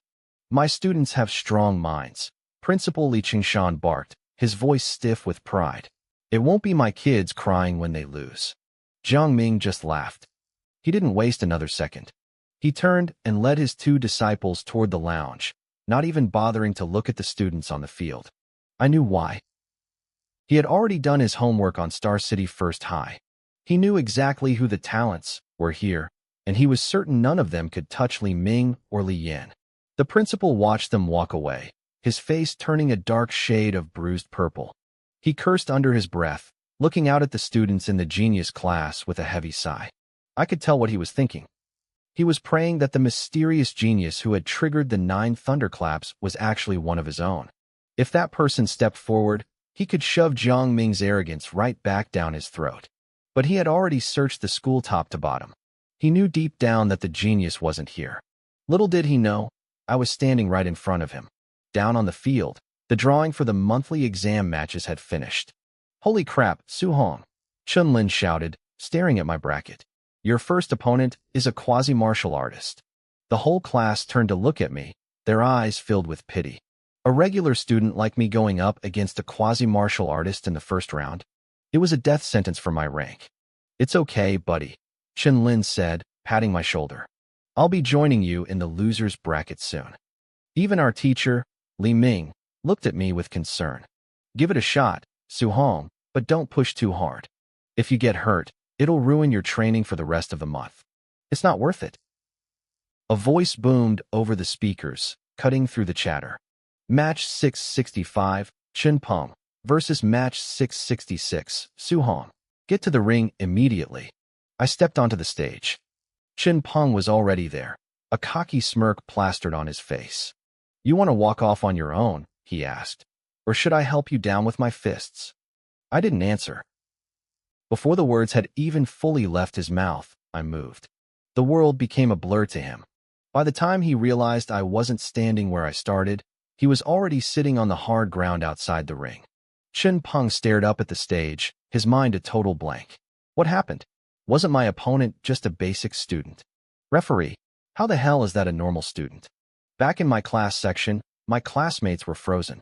Their eyes were wide, their mouths hanging open. I had just tossed a quasi-martial artist aside with a single, casual palm strike. Since when did old Su get so fierce? Chun Lin stammered, his voice cracking. Even teacher Li Ming was stunned. He watched me walk down the steps, a look of genuine shock surfacing in his eyes. As the matches continued, the genius class students started sweeping through the competition. To them, the regular students were just speed bumps. Li Tu and Qin Shan were the stars of the show, ending every fight in a single move. No one was surprised. Not the teachers, not the students, and certainly not the principal. But on the other side of the brackets, I was doing the exact same thing. I moved through my opponents with effortless ease. Whether they were basic students or quasi-martial artists, it didn't matter. None of them could even react. One second they were ready to fight, the next they were sitting on the floor, wondering how they got there. My teacher, Li Ming, was blinking rapidly, looking like he had seen a ghost. Wait, is that really my student? The rest of the class looked like they were watching a horror movie. Chunlin's mouth was open so wide he could have swallowed a few eggs. As I kept winning, more and more eyes from other classes started shifting toward my ring. Every time I ended a fight, a wave of gasps followed me. Up on the observation deck, Principal Li Chengshan finally noticed. That kid, he's a fresh face. I didn't realize the regular classes had such a good sprout. He watched for a second, but his attention quickly drifted back to the genius class. However, Chen Tian, the rank 3 master, didn't look away. He stared at my back, his brow furrowed in deep thought. He felt a strange sense of familiarity, a nagging feeling that he had seen my movements somewhere before, but he couldn't quite place it.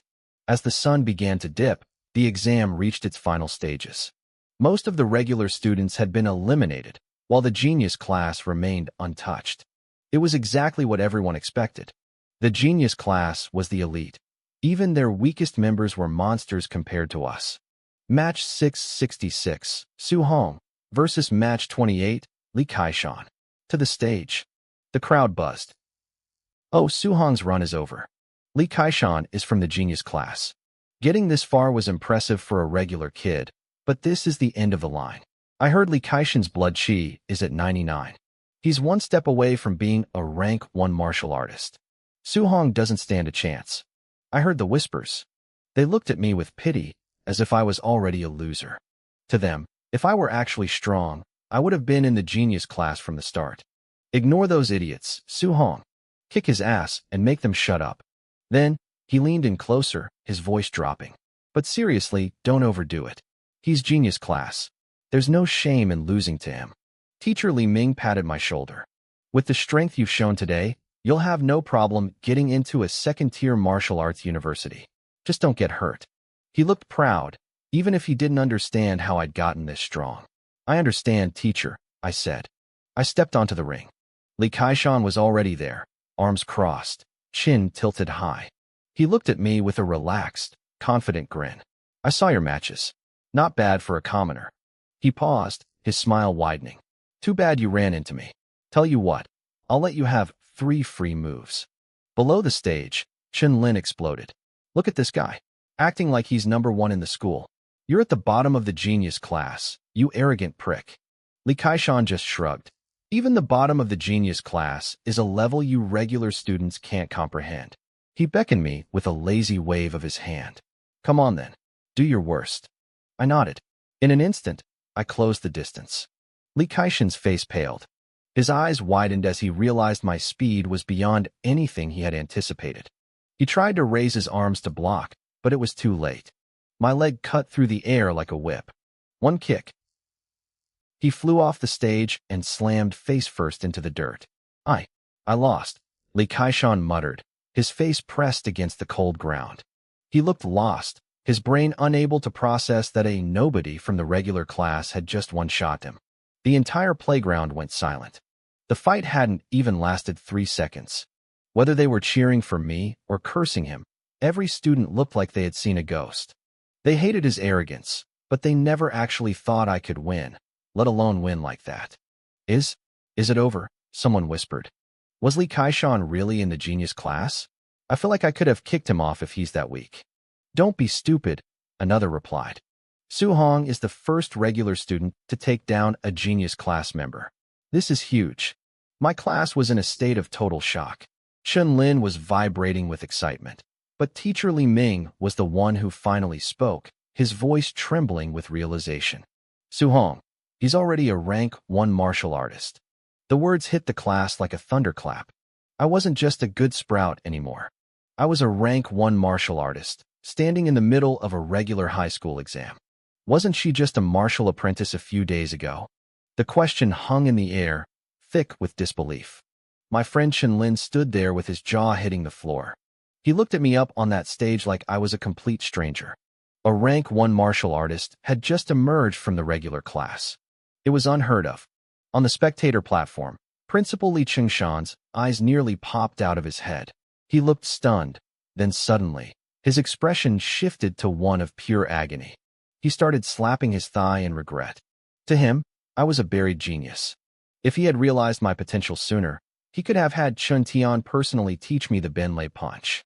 With my base strength, I could have challenged for the top 3 spots in the school and secured a place in the elite training camp. If only I'd found her sooner, he muttered, sounding like he'd just lost a winning lottery ticket. Beside him, Chun Tian's lip twitched. He looked at the principal, clearly annoyed at being treated like a tool for the school's prestige. But then, his gaze shifted to me as I walked off the stage. His eyes narrowed, filled with a deep, searching thought. My movements, my gaze, they felt familiar to him. He felt like he'd seen me somewhere before, but the memory remained just out of reach. The first round of the arena battles ended quickly after that. Only about a dozen students remained. Aside from me, every single student from the regular classes had been eliminated. I was the lone survivor, standing among the geniuses. The atmosphere shifted. I felt the weight of 100 stares. Li Tu and Chen Shan, the 2 top-ranked students, gave me a brief, surprised glance. But they quickly looked away. To them, beating Li Kaishan wasn't a big deal. They could do that in their sleep. No matter how strong I seemed, they didn't believe a nobody could actually threaten their hold on the top 2 spots. The other elite students who had mastered the Benlei punch were only mildly impressed. To them, Li Kaishan was weak and hadn't even learned the technique, so his loss was logical. However, those who hadn't mastered the punch yet looked at me with genuine fear. I was a new, dangerous variable. They started praying under their breaths, hoping the next round would pair me against someone who could actually take me out. It seemed the universe was listening. Match 666, Su Hong. Match 5, Chen Xian. To the stage. The crowd gasped. A wave of pity washed over the regular students. Chen Xian was ranked 5th in the entire school. He had broken through to rank 1 days ago, and more importantly, he had mastered the Benlei punch. He was a true contender for the training camp.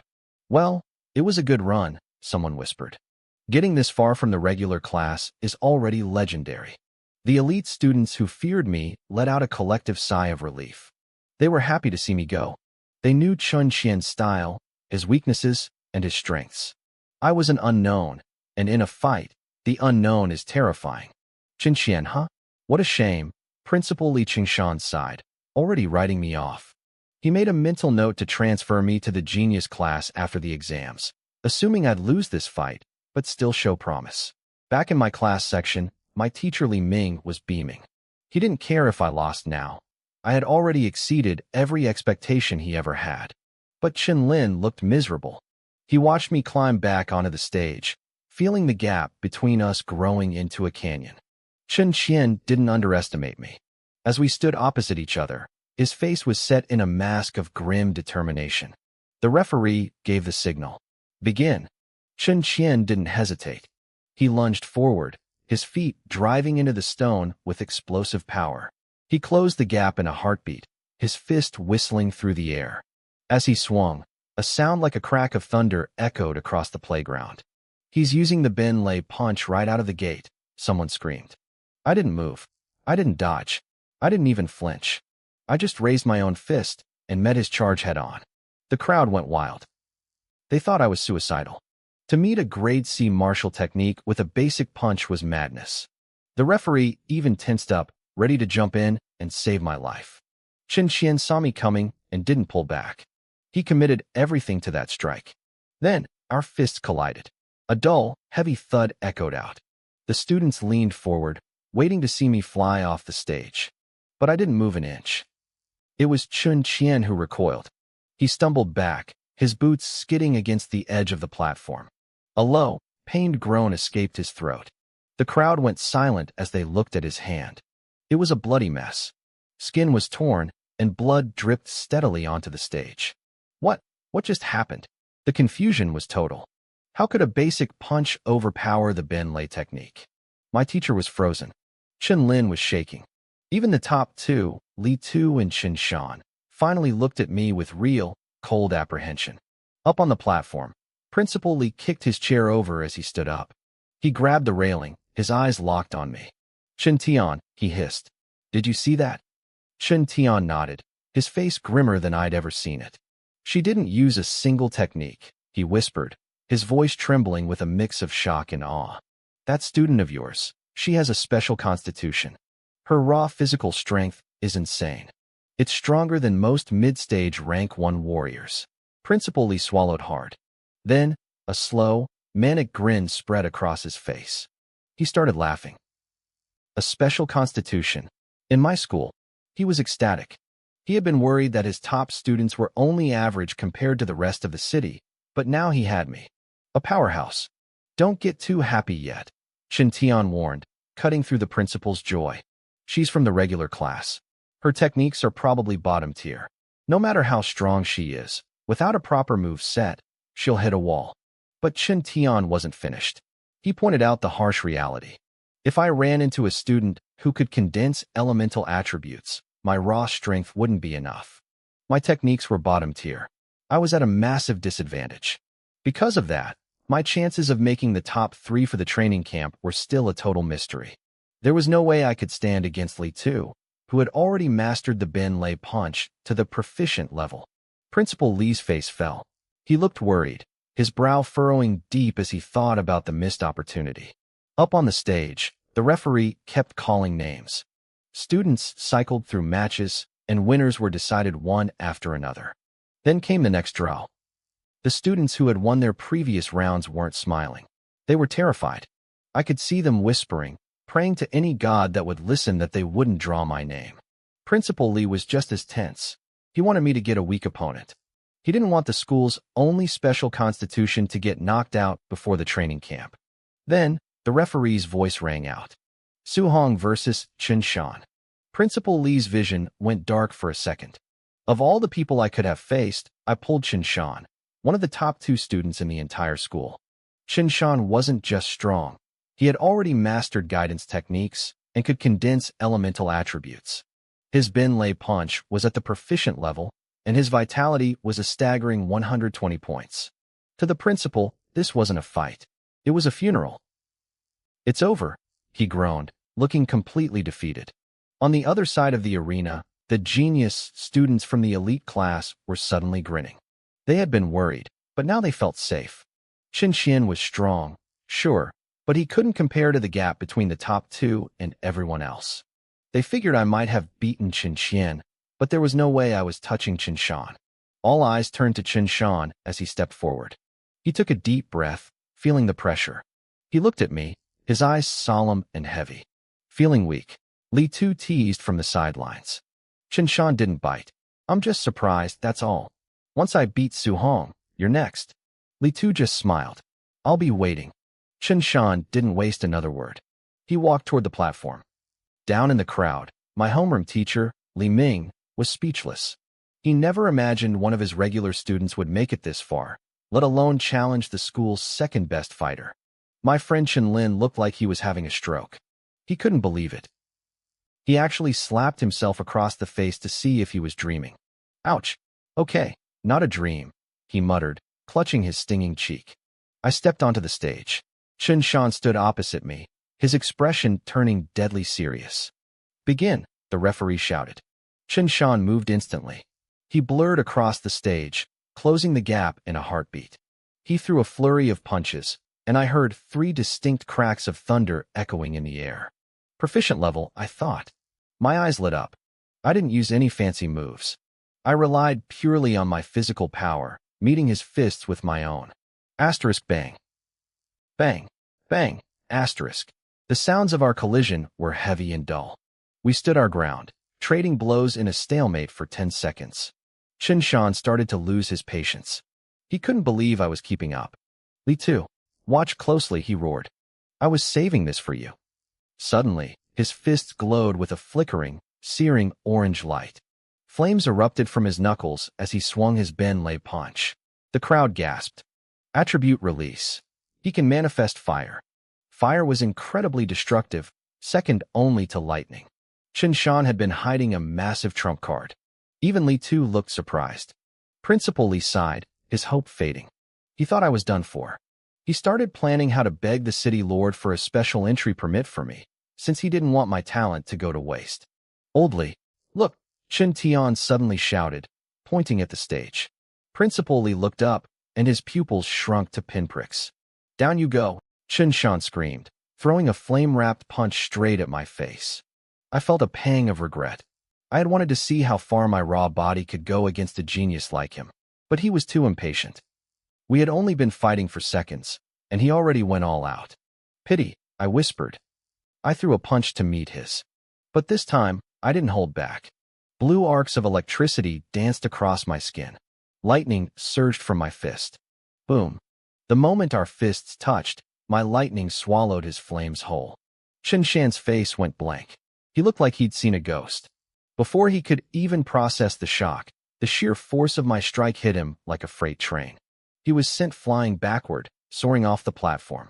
He hit the ground hard and went limp, completely unconscious. It happened in a flash. The entire arena went silent. Students stood there with their mouths hanging open, unable to find words. This.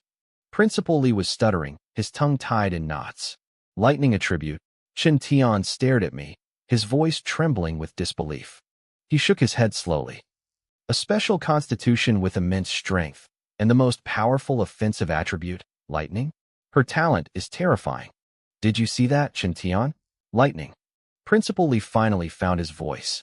He was practically vibrating with excitement. He didn't care about the student who had mastered the technique anymore. He had found something better. He had found a monster. You really are lucky, Chen Tian admitted. Then he paused. But did you notice? She still hasn't used a single martial technique. Does she not know any? Who cares? Principal Li's smile was so wide it looked like it would split his face. If she doesn't know them, we'll teach her. She just beat Chen Shan. She's going to the training camp. That's all that matters. Fair enough, Chen Tian agreed. His own curiosity piqued. He wanted to see how fast I could learn compared to the others. Below the stage, medical staff rushed to Chen Shan. The students were in an uproar. I thought she was a dark horse, but she's a freaking dragon, someone yelled. She crushed Chen Shan. Li Tu is next. For years, the top 10 had always been the elite class. The rankings never changed. But now, a student from the regular class was about to take the throne. It felt like a dream. My classmates were frozen in shock. My teacher, Li Ming, looked like his brain had short-circuited. Amidst the chaos, under the care of the medics, Chen Shan slowly opened his eyes. Chen Shan opened his eyes, his gaze blank and hollow. It took him a few seconds to remember where he was and how he had ended up on the floor. He looked up at me as I walked off the stage, his expression a tangled mess of emotions. He had given it his all, yet he still lost. I could see the realization hitting him. To him, I was a monster. He sighed, finally accepting his defeat, and slowly stood up to return to the elite class section. Li Tu, Chen Shan muttered as he sat down. We've been competing for the top spot all this time, but we never expected a dark horse like her to show up. Li Tu let out a short, confident laugh.